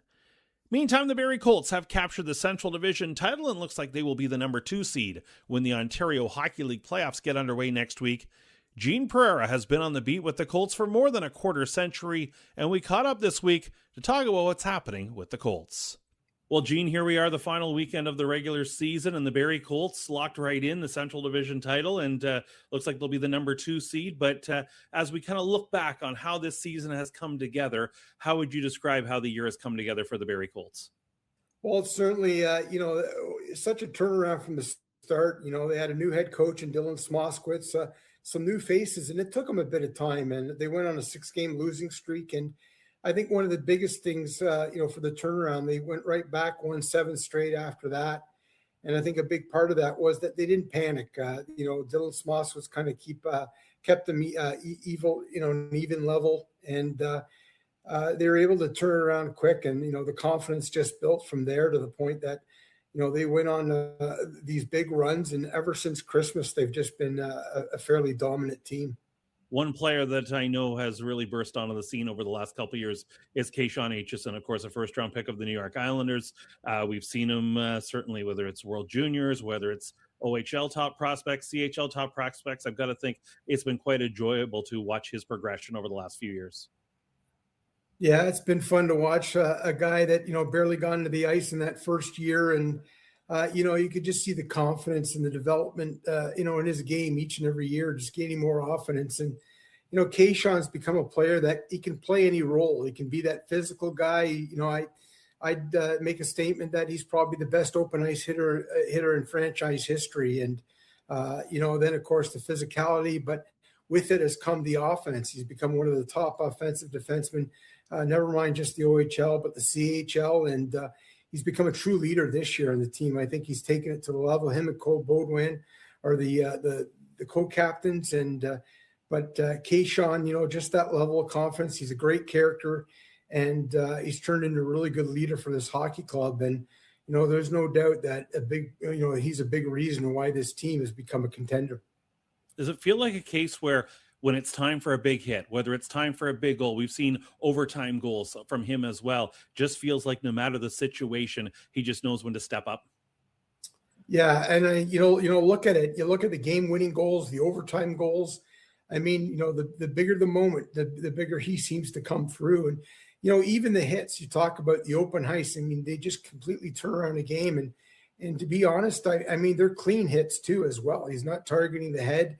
They're just these great open ice hits. And, it's an art form that can really make an impact on a game. You can see the response by his team on the bench. And, he just has a way of impacting the game in so many different ways, whether it's his physicality, his ability to play shutdown minutes, on the power play, that big one-timer shot of his.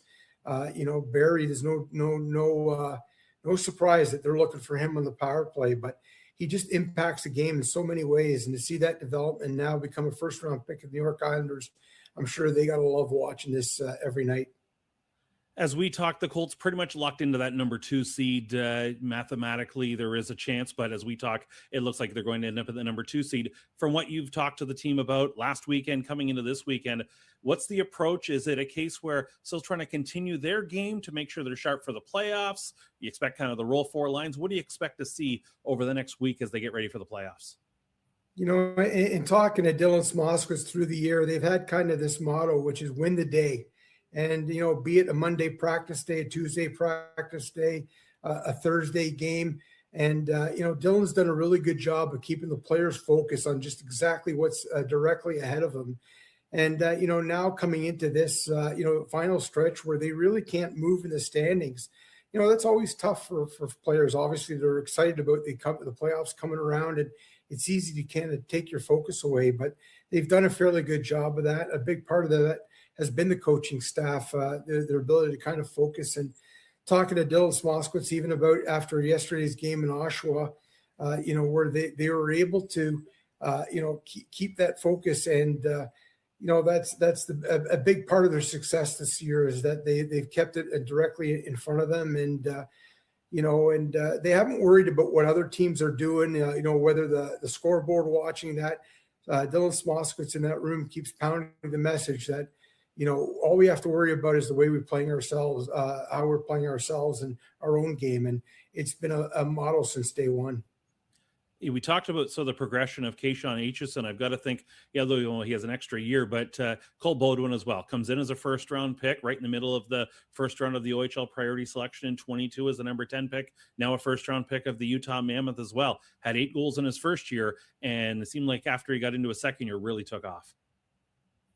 Yeah, you know, another player that you watch come into the league, and, you know, he was kind of that big forechecker early on as a young guy. And, you know, you wondered, I mean, just how much offense is this guy going to bring? And, you know, there were some questions about his skating. And, boy, I mean, those seemed like a long time ago. I mean, he worked so hard on his skating. He was completely able to turn that around. I mean, that was a big question among NHL scouts was, you know, could he translate that into an NHL game? And, you know, this is a guy that you see the C on his jersey, but a big part of that is just every shift. You know what you're going to get out of him. It's up and down that ice, whether it's on the forecheck, whether it's back checking. I mean, this is a guy that, you know, as well, the same way with Keyshawn Aitchison, the bigger the game, the bigger the moment, the bigger he's delivering. And, you know, even talking to him this year when he came back from Utah, he wasn't a happy guy. You know, I said, look, it happens to a lot of guys, but he wanted to be up at that next level and he's determined. And he's kind of used that as a fire this year. And now he's become one of the top scorers in the Ontario Hockey League. That was Gene Pereira, who's been on the beat with the Barrie Colts for many years. Here's a look at this week's OHL Power Rankings for this week, the final week of the regular season. The Brantford Bulldogs, number 1. The Kitchener Rangers at 2. That's the same as last week. The Flint Firebirds up 1 spot to 3. The Ottawa 67s at 4. And the Barrie Colts drop 2 spots to number 5. You can check out the complete OHL Power Rankings online at OntarioHockeyLeague.com. That's going to do it for our show this week. You've been listening to OHL News. I'm Terry Doyle. Thanks for joining us.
Welcome back to the Peterborough Memorial Centre. It's the second intermission between the Barrie Colts and the Peterborough Petes. Right now, the Petes up by a score of 4-3 on the Barrie Colts. What an entertaining game this has been so far, as this is going to go down to the wire, even though the Colts missing key players from this lineup due to being healthy scratches. But we'll see what's in store. We're going to get to the chat in just a moment, but let's do the out-of-town scoreboard. There's one other game taking place, as that's got a bit of an impact on what we're seeing here tonight. Yeah, and it looks like that game is pretty much done. 16 minutes to go, 5-0 for the North Bay Battalion over the Brampton Steelheads. And obviously, like we've talked about, North Bay wins, Peterborough loses. Those two teams are tied heading into the final 3 days of the OHL season for that 4 and 5 seed. So you expect probably to see a little more desperation here from the Peterborough Petes as we go into this third period, already up by 1. But the chat has been busy, and I've seen this question now a couple of times. I'm going to go to Kyle. He asked, who drives between the three of you? And I do. It's all me. You've never driven. Oh. Okay. You've got like your G1. Okay. No, typically Gene will be the driver if it's the three of us. If it's just Josh and myself, I'll be the driver. But I think there was the one trip coming home from Sault Ste. Marie. I ended up driving the three of us. Yeah, that's There's been a few times. That was the sour Skittles incident when you just kept eating my sour Skittles to stay awake. Well, when we're not on the bus, you know, Yeah. we got to stay alert. We want to get alert. home. We've got our families we want to go see and whatnot. But yes, so for the driving factor, typically it's Gene or myself, as we do drive ourselves all across the Ontario Hockey League, because this is now broadcast 34 of the season. Yep. Hard to believe. Lots of driving and lots of interesting moments. There was a whoopee cushion incident earlier today in the car, and I couldn't believe that worked. You got Gene with a whoopee cushion in Kingston. Yeah, I did, and credit to you because you put it in the right spot on the seat, and he was cold after pumping gas. And no, that was gold. So let's see, what else do we have? Lee says, what's the biggest surprise of the season for each you and Josh? So what would be your biggest surprise this season? I'd say my biggest surprise is Arvin Jaswal. I mean, figured he'd be a pretty strong backup, a solid guy for the Barrie Colts with the way they've been able to develop goalies over the last couple of years, but I didn't expect a near .930 save percentage out of him. He's been fantastic, and you see down the stretch, they're able to put him in games that matter. I mean, he played against the Ottawa 67s last week, and he held his own against Ryder Fedorov. Those two went back and forth, and in the end, one extra save for Fedorov got the 67s to win. And so for him, I think he's been my biggest surprise personally. And I think for me, it's just, we've got Dylan Smoskowitz, a first-year head coach. Coming into the year, there's a lot of questions. How would the transition be from Marty Williamson to Dylan Smoskowitz on the bench? And to my surprise, it's been seamless. And if anything, I'm surprised with how fast the players really bought into the systems. Early on, there was that 6-game losing streak. And every time we talk to Dylan, he's talking about it's the small stuff, the small steps. And he had so much faith in this team. He was very positive even during that stretch. And then finally it clicked with that overtime win at home against the Kitchener Rangers. And the Barrie Colts just turned it around and haven't looked back since. So I think that's probably up there with the surprises. Now, Tammy also asking, if you're first, do you skip the first round of the playoffs, or is it like baseball?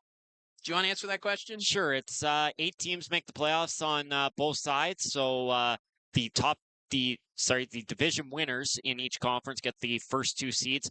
There is no buys. It's 1 versus 8, 2, 7, 3, 6, 4, 5. And then afterwards, there is reseeding. So if 1, 2, 4, and 6 move on, 1 plays 6, 2 plays 4. And of course, if it's 1, 2, 3, and 4 or 5, then it's 1 plays 4 or 5, 2 plays 3.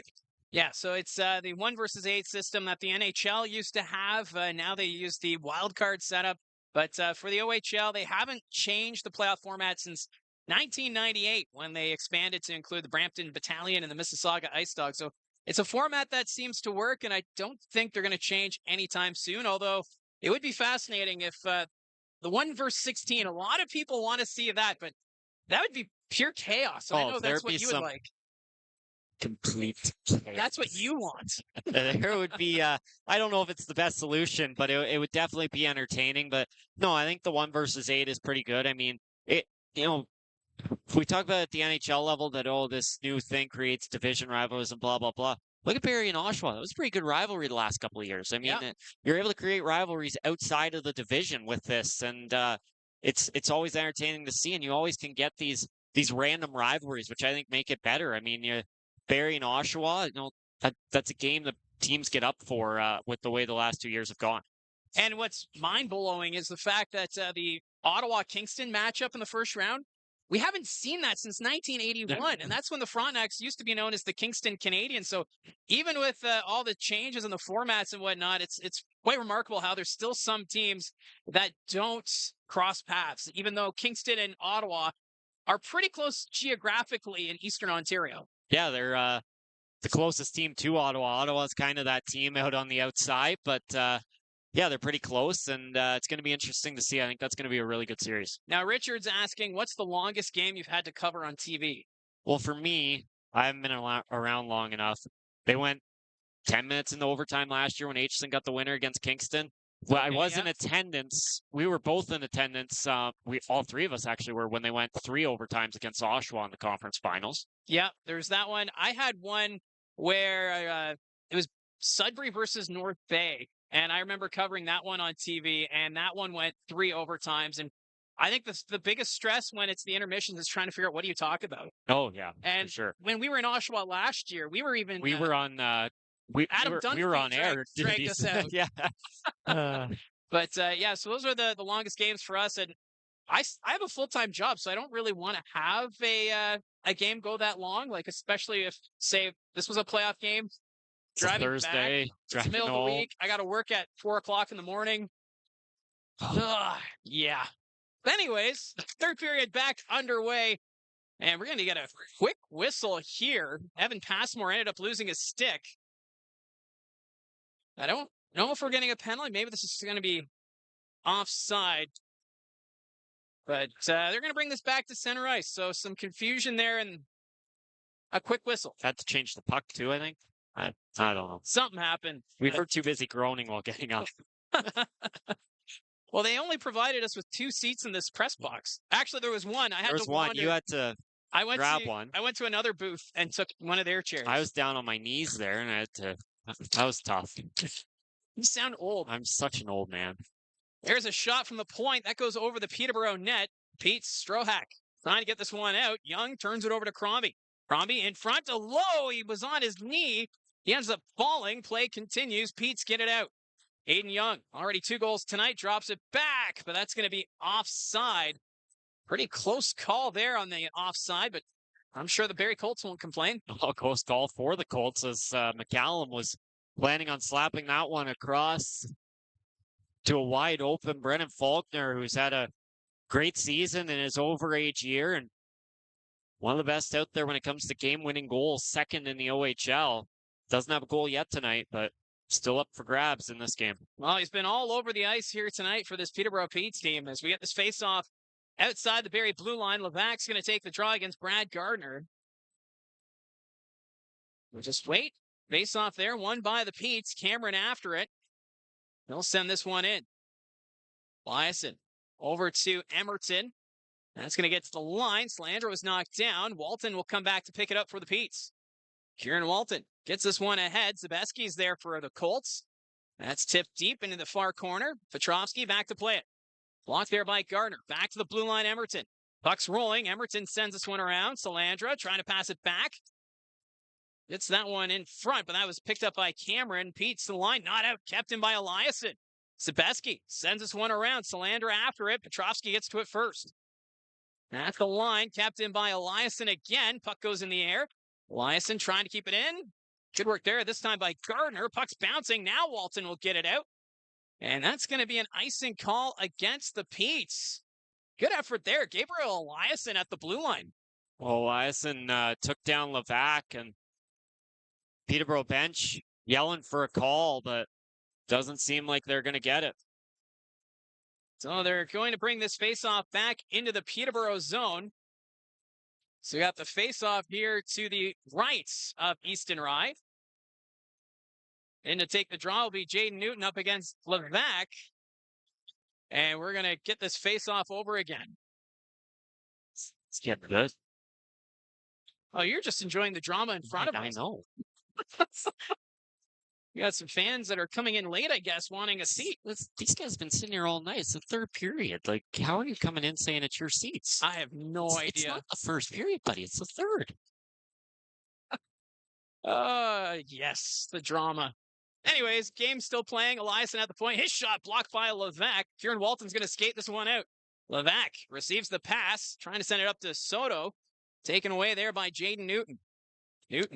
That pass is deflected. Cameron sends that one into the zone. Jaswal there to play it. Leaves it for Eliason. 2 minutes now gone here in the third period. Emerton sends this one ahead, but McCormick got a stick on it, and that goes out of play. And we'll get a face-off.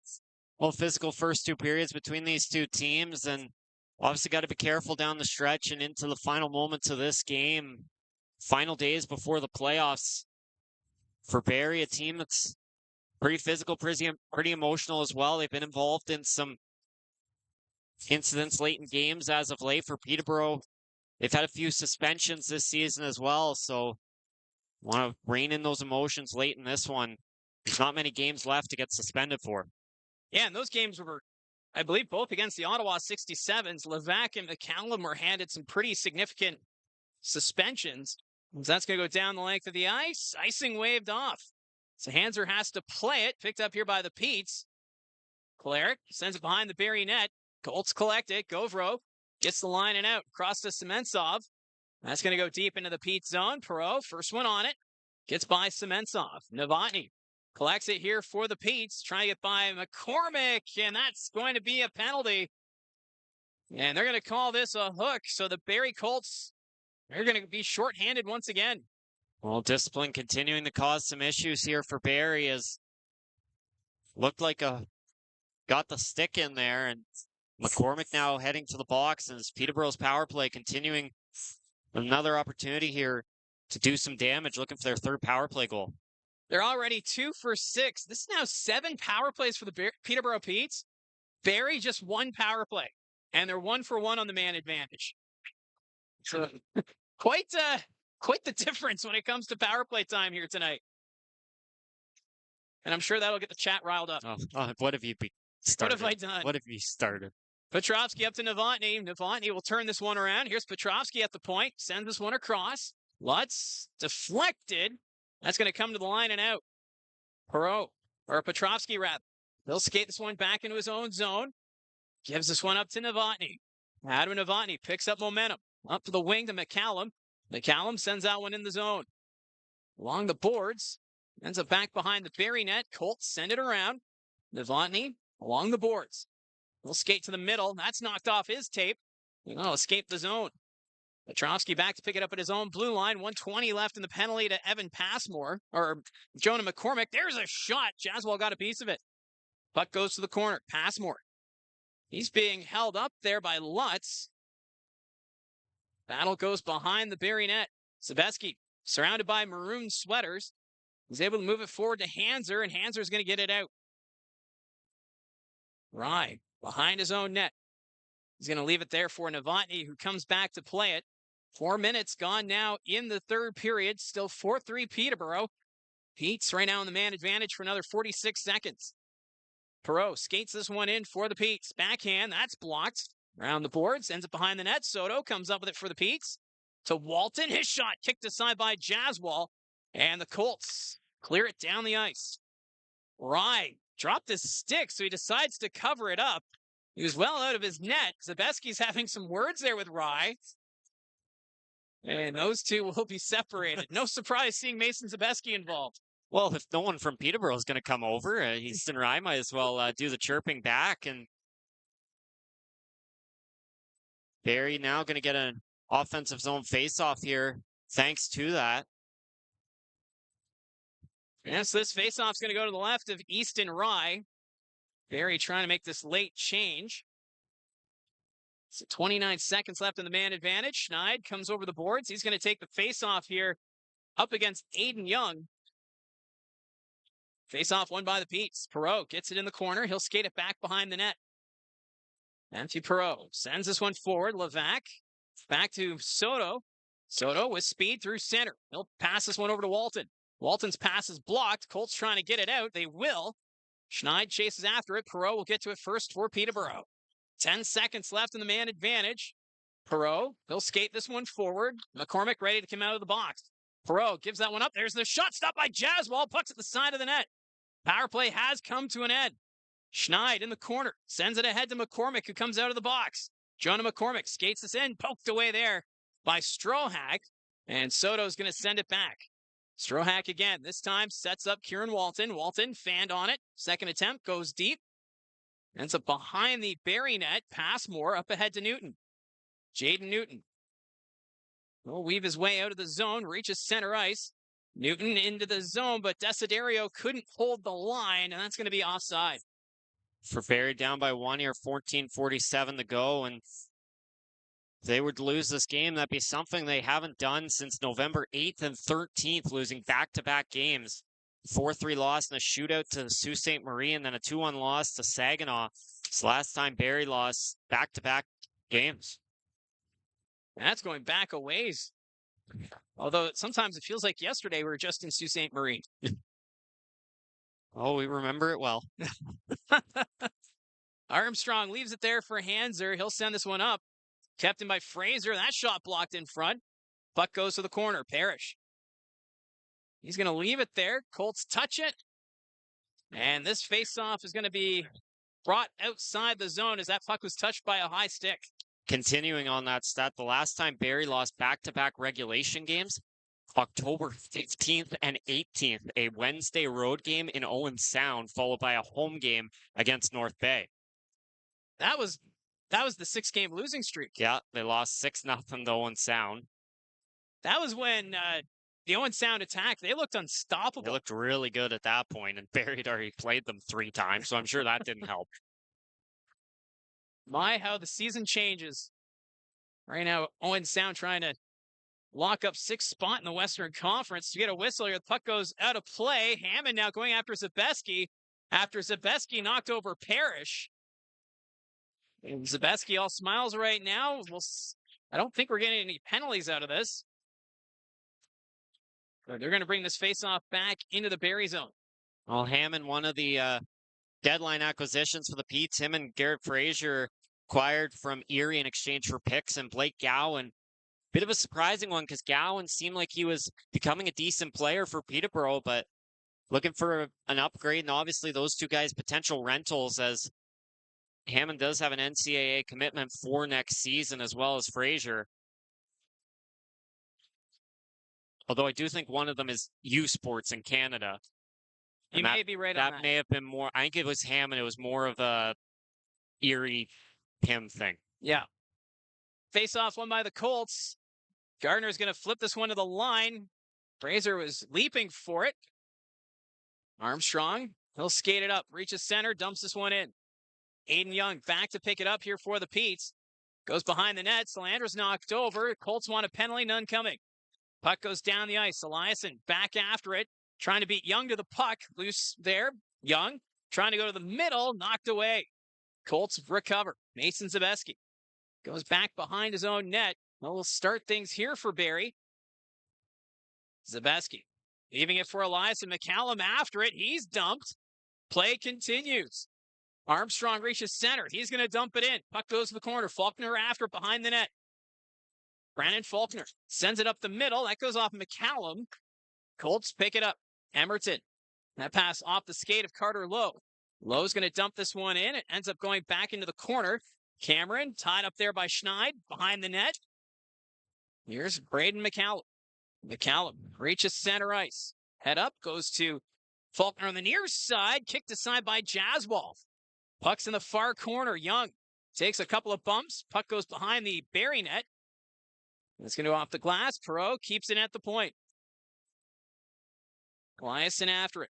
Emerton reaching for it. Faulkner sends it towards the net. Carter Lowe's going to clear it. That goes ahead to Schneid. Schneid taken into the boards. Gets the line, not out. Schneid up the middle to Crombie. Calvin Crombie will dump this one in. Ends up going around the boards. Back behind the Peterborough net. Emerton gives chase. The Colts defenseman here on the forecheck.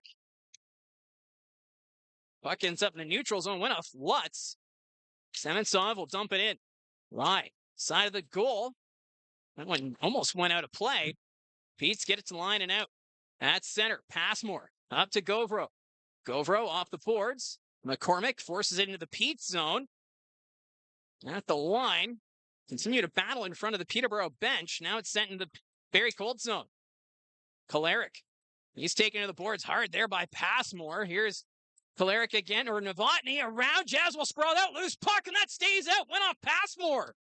Looked like Kolarek had an open cage, but Evan Passmore with a huge save. Another chance, and that's blocked in front. Govro knocks down his man. Play continues. Fans want a penalty.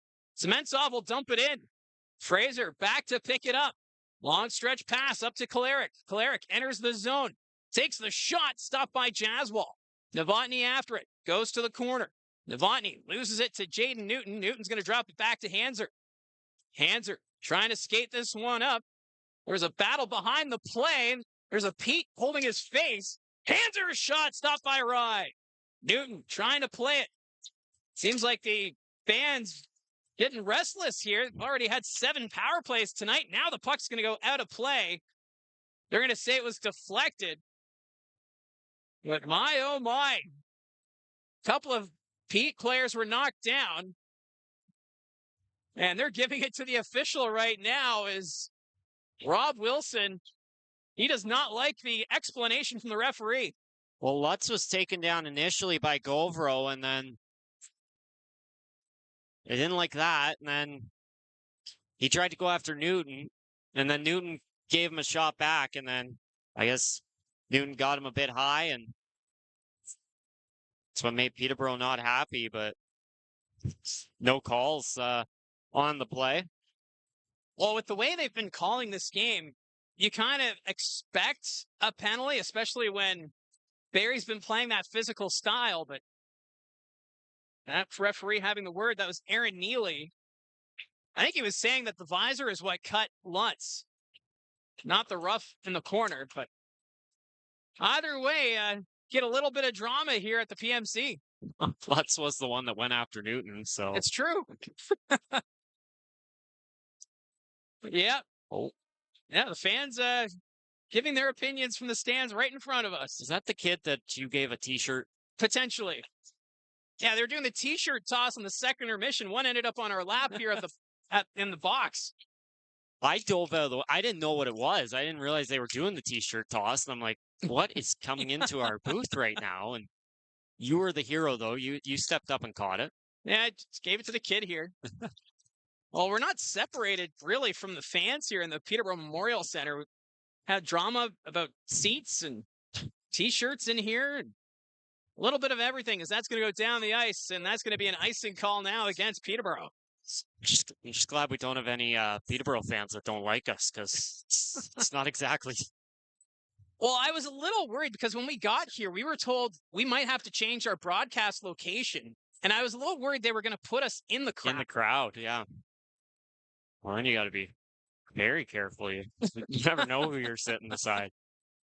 But thankfully, they let us stay here in the box. But play continues. Here's Mason Zabeski. Takes the shot, deflected over the goal. That was Gardner in front. Salandra is going to go back to Emerton at the point. Emerton shot, stopped there by Levac. He's going to skate it up. Levac puts it off the boards and down the ice. Emerton will settle it down. Eliason, he'll peel back. Emerton comes out from behind the net. Zabeski got a stick on it, and Salandra ahead of the play, so he had to peel back. Here's Callum Hartnell. Hartnell puts this one in the air, goes off Zabeski in the neutral zone. Colts trying to recover, sent ahead by Levac. That's going to go deep. Soto after it. Emerton knocks it over to Eliason. Eliason, he'll skate it out. Here's Joe Salandra. Backhand pass to Zabeski. There's center ice. Here's Soto. Soto takes a bump there from Eliason. Stays on his skates. Passes in front. Stopped by Jaswell. That was Kieran Walton with the chance point blank. Colts trying to get it out. Here is Salandra. Joe Salandra flips this one into the Peterborough zone right on net. Rye's going to play it. Gives it up to his defense. Hammond to Perreault. Perreault will send that one over to Hartnell. Hartnell dumps it in. Ends up back behind the Barrie net. Teague Vader's there. Over to Calvin Crombie. He's going to send this one down the ice. Parrish waits for it.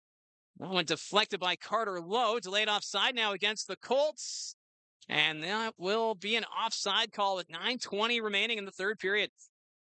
Well, Peterborough's done a good job shutting Barrie down. They haven't let them get too many lanes to the net here in the third, and it's kind of slowed the pace down to this game. 9:20 to go. Barrie trying to get back into this one, but Peterborough still able to keep limiting those shots. Only 3 this period for the Colts. Yeah, quite the shot difference, 42-16. That's been quite lopsided on that category. But mind you, 7 power plays will do that for the Petes. As the Colts have it at the line, Lowe fires, stopped by Rye, as he's able to get his mitt on that one. Another golden night for Carter Lowe, and Schneid and Crombie as well on this line. They've done a good job together. Talked about it on, yesterday. But that line, they've kind of started playing a bit better. And Schneid and Lowe, 2 guys that wasn't like they had bad first halves, but they've kind of taken that game to the next level in the second half. Face-off won by the Petes. They're going to send this one around. McCallum can't get it out. Knocked down by Schneid. Schneid, though, has it poked away by McCallum and down the ice. Evan Passmore back to collect it here for the Colts. Goes to Vader. Up the wing, but that's going to hit the glass at the side of the bench. And we'll get a face-off now in the neutral zone. Another weird deflection in this building. Well, with our angle, I wouldn't be surprised if we'd be in like that zone where we could get hit by a puck. We could probably grab a puck from here. Oh, probably. Are you catching that one too? We'll see. It more so might be trying to protect the equipment. Just duck. It'll hit Gene. You don't want to hurt Gene. I didn't say that. He's got to drive us home. Well, we got to go. We got to pick up my car in Pickering. Shout out to my in-laws. Because that's going to go down the ice, and that's an icing call against the Barrie Colts. Well, we know the way. He's got CarPlay, so we can just ask Siri. Directions. Directions to my car. Sure, by the time we get to Pickering, he'd be okay. That's all right, yeah. Well, if the Colts and Petes meet in the second round of the playoffs, we can pick him up there. Yeah, we'll just leave him in the booth, and North Bay's not going to be using it anyway. That's true. There's no radio broadcast for North Bay, so. Anyways, play continues. Colts get it out to center ice. Passmore sends it on goal. Kicked aside by Rye. Here's McCormick. He takes a bump. Faulkner sends it behind the net. After it is McCallum. Braden McCallum leaves it there for Aiden Young. Young comes up with it. He'll send it forward. There's a collision. McCallum and McCormick. There's a shot on net. Jaswal gets a glove on it. Gives it up to Hanser. Justin Hanser. He's going to peel back. Being chased there by McCallum. Hanser stays on it. McCallum, though, relentless on the pressure. Puck comes to the corner. Now Passmore trying to take it from McCallum. Takes him into the boards. Hanser trying to play it. His stick's tied up. 7:50 left to go in the third period. Battle ensues deep in the Barrie zone. Pete's trying to move it around. Here's Novotny. Takes the shots, and that one deflected out of play. And we'll get a face-off. So again, Adam Novotny, I mean, that guy gets the puck and then it's voop, voop, voop, zoop, and like working around players is so impressive to see. And he's definitely the leader on this Peterborough team. And you think of a guy like Caden McGregor, not on the lineup tonight due to injury, but getting to learn under a guy like Novotny this year is probably going to do wonders for him in the future. Yeah, McGregor, that first overall pick in the 2025 OHL priority selection, a big player with a big future for this Pete's team. Right now, Peterborough up by 1.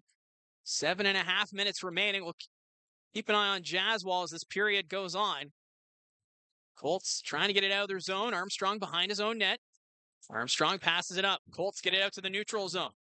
Peterborough will just dump it right back in, keeping it deep in Barrie territory. Edgar lifted the stick of the Pete player, so Desiderio is going to skate this one ahead. Nicholas Desiderio will dump it in. Ends up in the corner. Back to pick it up for the Petes is Fraser. Fraser took a hit. Puck goes to the corner. Newton's there. Ends up going behind the net. Strohat comes up with it. Strohat sends it forward. Soto got a piece of it. Taken there by Armstrong.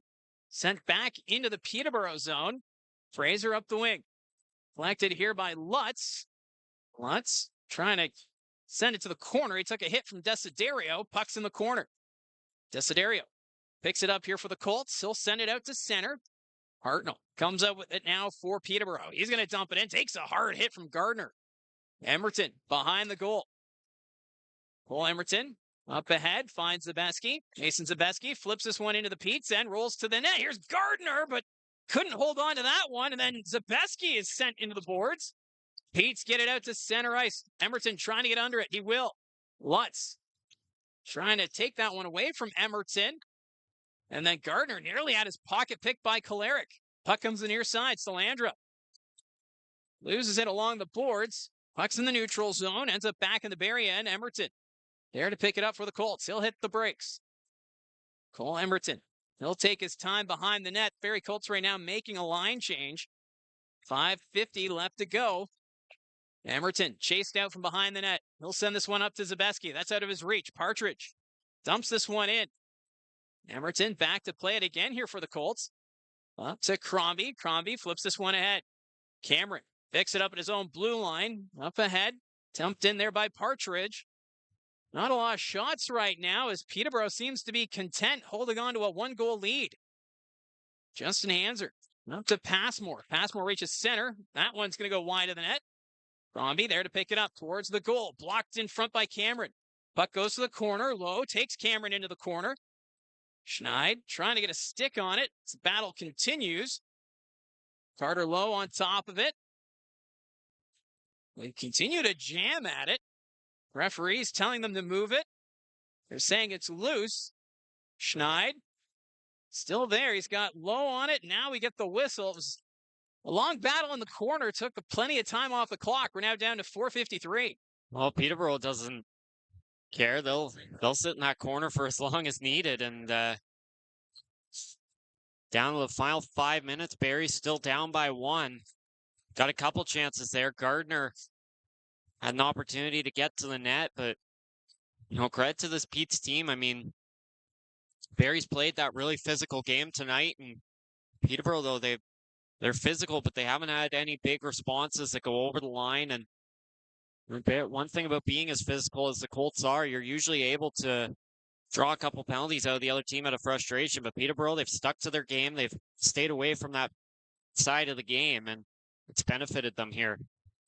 Yes, back-to-back nights where the Colts opponent playing some really disciplined hockey. Kingston, of course, the least penalized team in the OHL last night. Only 2 power plays for the Barrie Colts. Tonight, Peterborough also trying to stay out of the box. Only surrendered 1 power play so far this hockey game. 4:53 still to play. Well, that's one of the things we talked about yesterday as well with that Kingston team. I mean, they stay out of the box. Ottawa's not going to be able to score on the power play. And then for Peterborough, obviously, if you're staying out of the box, that's going to negate some opportunities against teams like Brantford and North Bay. Brantford already one of the least amount of power plays in the league among all teams.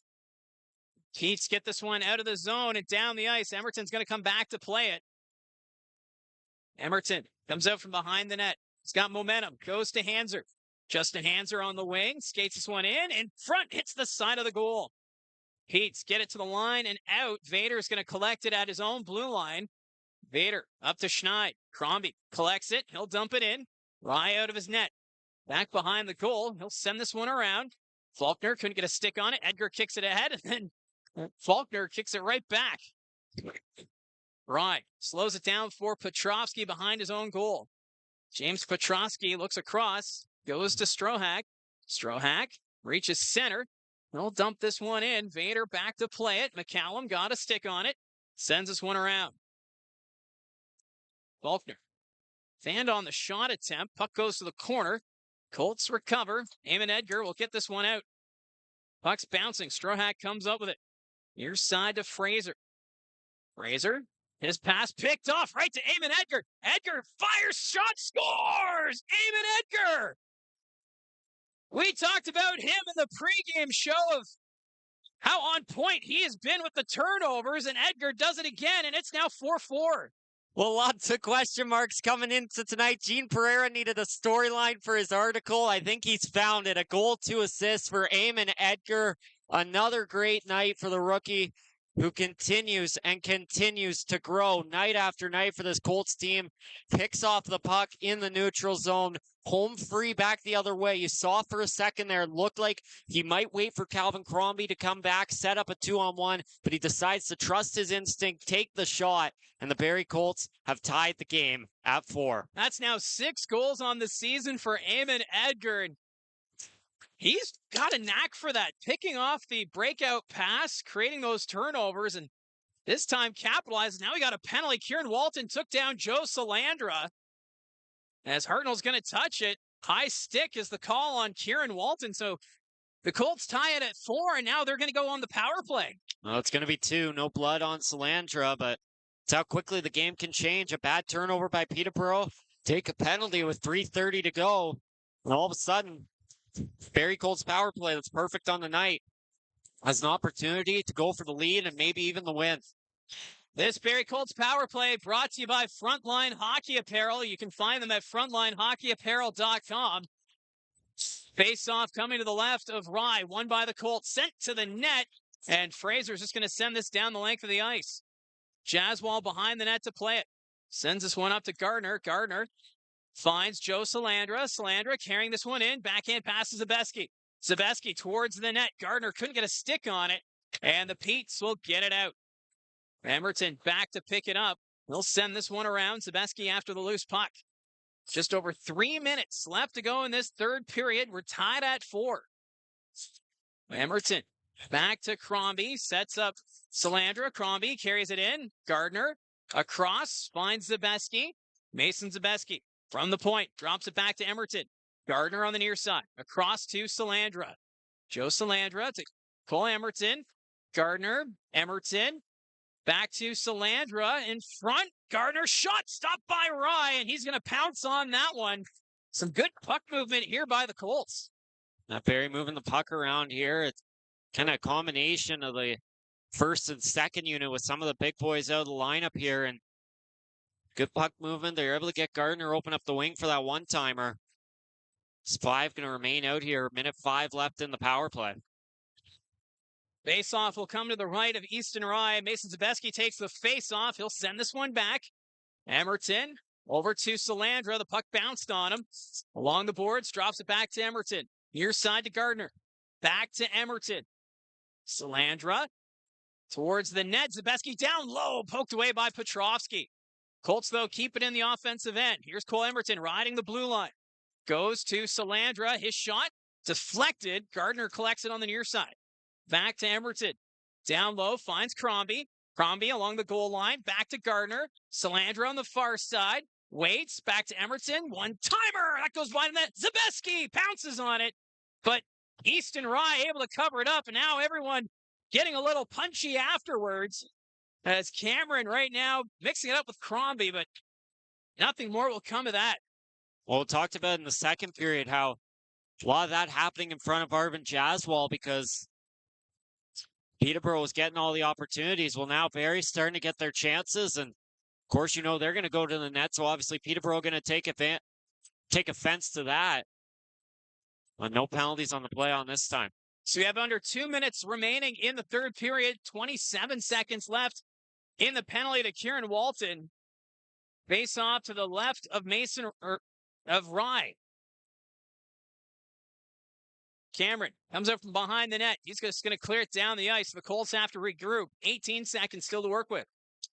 Justin Hanser quickly skates this one ahead for Barrie. Up to Schneid. Drops it back to Edgar. Eamon Edgar, the player that tied this game. Edgar skates this one in down low around the Peterborough net. Edgar looks back to the point. Here is Hanser. Hanser to Netsov, and he kind of fanned on that one. Power play has expired. Pete's get this one out to center ice. Kieran Walton's going to skate this one out. Takes the shots, and that goes over the net. That's going to sail back to the point. Colts get it out. At center, Schneid trying to get it up to Carter Lowe. Knocked away by Strohak.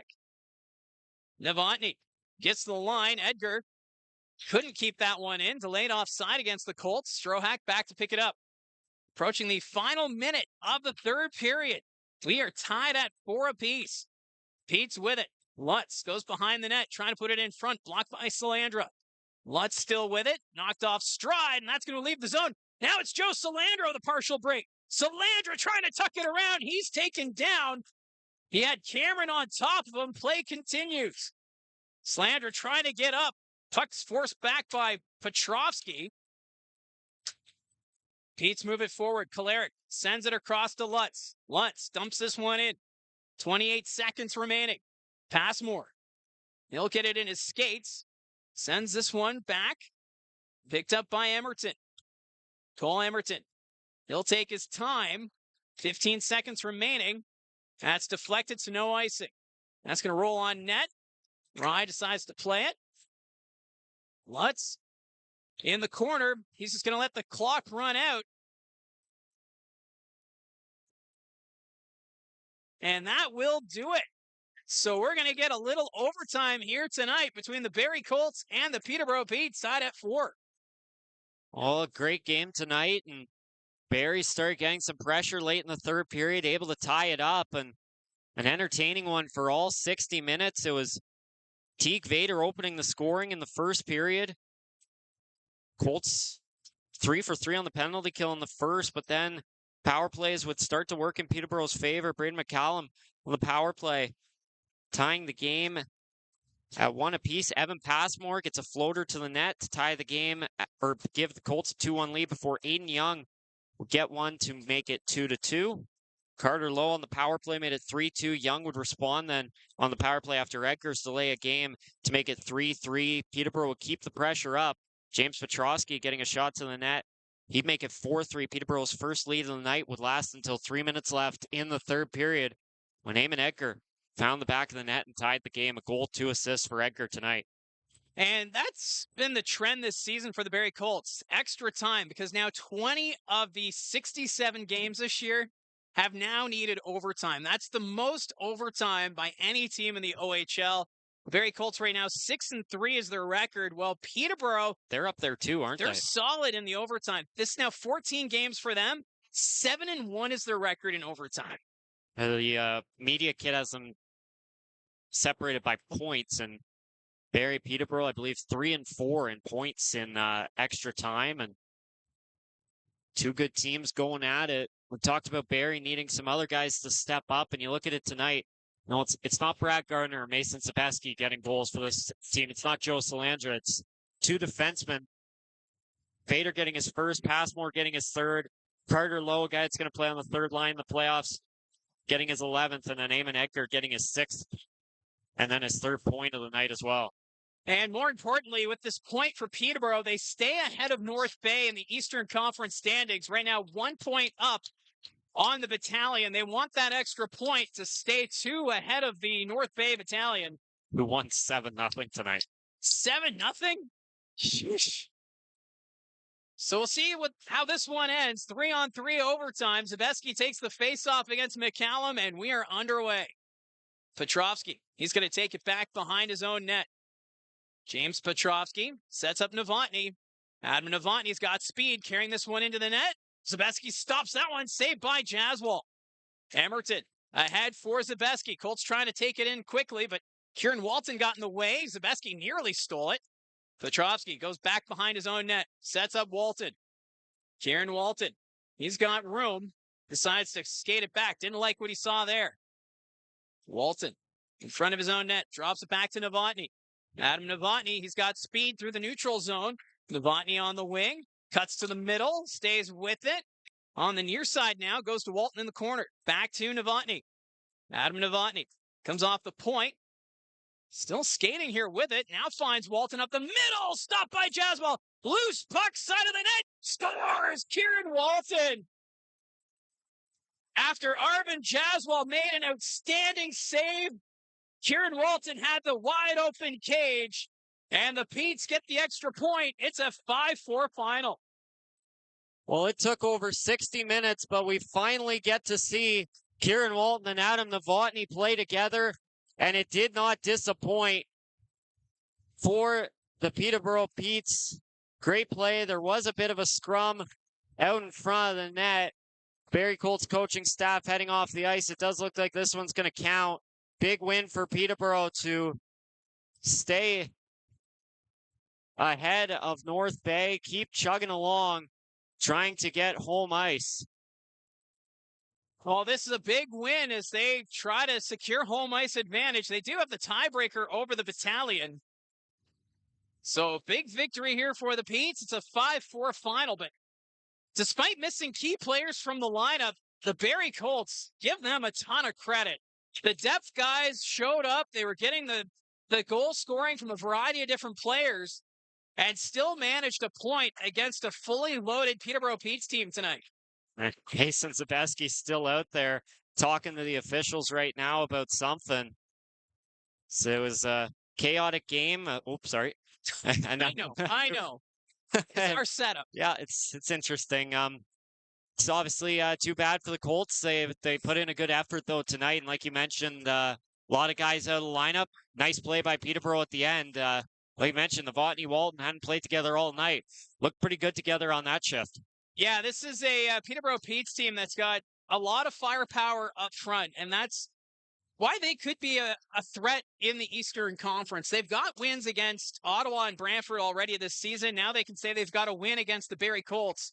Split the season series with Barrie and Brantford. Only went 2-4 against Ottawa, but they kept it close. And that's huge, especially for the confidence of this Peterborough Petes team as they move into the playoffs. They know they're playing the North Bay Battalion. They still just have to figure out who's going to have home ice, but this win's going to go a long way for Peterborough, and it's we'll have to wait and see. We might come back here at some point in the playoffs, depending on how things work. Yeah, you just never know. That's the great thing about the playoffs. I mean, everyone's got a chance, and for Barrie and Peterborough and Ottawa and Brantford, it doesn't matter that you're the higher seed. You still got to come out. You still got to play the games at the end of the day, and especially with two division rivalries in round one.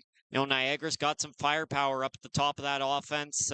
Kingston's a very well-disciplined team. They play pretty good playoff hockey. So we've talked a lot about Barrie Ottawa collision course second round.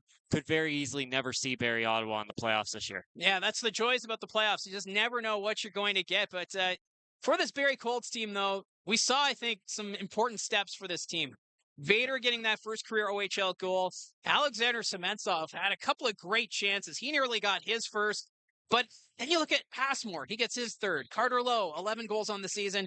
But Eamon Edgar, tying the game at 4. He's been clutch these last few games. So it's a great sign that the depth guys are getting the goal scoring, and you don't need to rely on your top line night in and night out. Well, Gene and I were talking about it last night, how Marty Williamson, you know, when he was talking to him, said, you know, I shouldn't say this.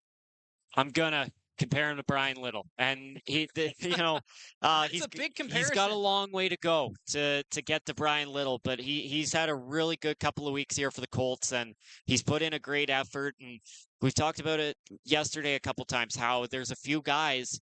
The Colts don't just have 12 forwards. They have a couple guys rotating in and out of the lineup because of the way they've played this season. And I think Eamon Edgar has definitely played himself into a very good role for the postseason. I mean, a great goal against North Bay a couple weeks ago. Against Sudbury, beautiful pass to Cole Baudouin. A couple nice plays last night, and then tonight he gets rewarded with a goal, 2 assists. A phenomenal play, forcing the turnover, getting the shot to tie the game. And, you know, for Passmore and Lowe, two guys, you know, that's got to make you feel a bit good, getting a goal as you're going into the playoffs. Hopefully continue on that. And then for Teague Vader, he's not going to be in the starting lineup game 1 of the postseason likely, but a guy that the Barrie Colts, they're still going to rely on. Injuries do pop up. The Colts have gotten pretty lucky down the stretch here, but if they do pop up in the playoffs, they need Vader or Armstrong to come in, and I thought both of them had a solid game tonight. Now, if they can score like what we saw here tonight, Teague Vader's goal was just a beauty, and also Eamon Edgar, so that's going to go a long way. And also there's that familiarity with the Niagara Ice Dogs already this season. So we do have the 3 stars. Take note, it's the last home game of the season for the Peterborough Petes. So the Is it the 3 overagers? It's the 3 overagers. So our 3 stars presented by Craighurst Crossing by Georgian Communities. New homes, minutes from North Barrie, where inspired living meets small town charm. 3rd star tonight, Matthew Soto. He had an assist. He actually had a pretty good game. He was solid. All over the ice. Brennan Faulkner, 2nd star, 1 assist. But James Petrovsky named the 1st star, a goal and 2 assists. So all 3 overagers being recognized. We'll see the Barrie Colts do that at home tomorrow or on Saturday against the Niagara Ice Dogs. But don't get angry about the clean sweep for Peterborough. Yeah, no, I think that's fair. I mean, you'll see teams around the league do that, and I thought all three of them were solid tonight. You know, it's not like a guy's out there with a 0-0-2 or something like that. That's a bit extreme, but yeah, I mean, congrats to all three of those guys on a great career, and then of course, congrats to three Colts guys. It was great getting to interview all three of them this week. Three of the better interviews of the year. They were all really good ones. Yeah, so it's quite remarkable. Just their careers starting to come to the end, but that'll do it for the final road broadcast of the season. It has been quite the journey. 34 road games. We covered each and every one of them, and I know we've had a lot of subscribers who've been since day one. That first road broadcast in Owen Sound. It feels like it was a long time ago, that first broadcast. Yeah, it was so long ago. I mean, and so much is different. I mean, we keep our lineups and our stats and everything all in notebooks, and to look back on that game and even just look at the starting lineup for that game and how different it was. I mean, that first road game, I mean, Bodwin wasn't here. Like, there's so many. Emil Hemming wasn't here. I can't really remember off the top of my head. I think Aitchison was back, but, you know, there's so much different. So much has changed since then. The three of us are still clowns, but we may have become more clowns. Yeah, we've become worse. As the team progressed, we became worse. So bottom line is we want to say thank you to everyone who's tuned into any of the road broadcasts so far this season. This was our first year on the road. Something that the Barrie Colts have never had is a road broadcast, a consistent road broadcast. So thank you very much for everyone who has clicked subscribe to join this broadcast. And some good news, we will also be on the road for the playoffs. So we get to go back to the Meridian Center in Niagara as the Colts take on the Ice Dogs. Favorite rink. It's so loud there. It is very loud. I like the rink. It's a good rink, actually, but it's so loud. The music's loud, the horn, the goal horn, but it's going to be fun. It's going to be a fun road trip. We'll see how far the Barrie Colts go, but that'll do it for us here from the Peterborough Memorial Centre. It's a 5-4 final in overtime for the Peterborough Petes. For Gene Pereira and Josh McCann, I'm Mike Poirier saying so long, and thank you very much for all your support. Now we've got some candy to enjoy as we make the drive home. So again, thank you for everyone tuning in, and we will talk to you again soon. There's only 5 left. We better savor them.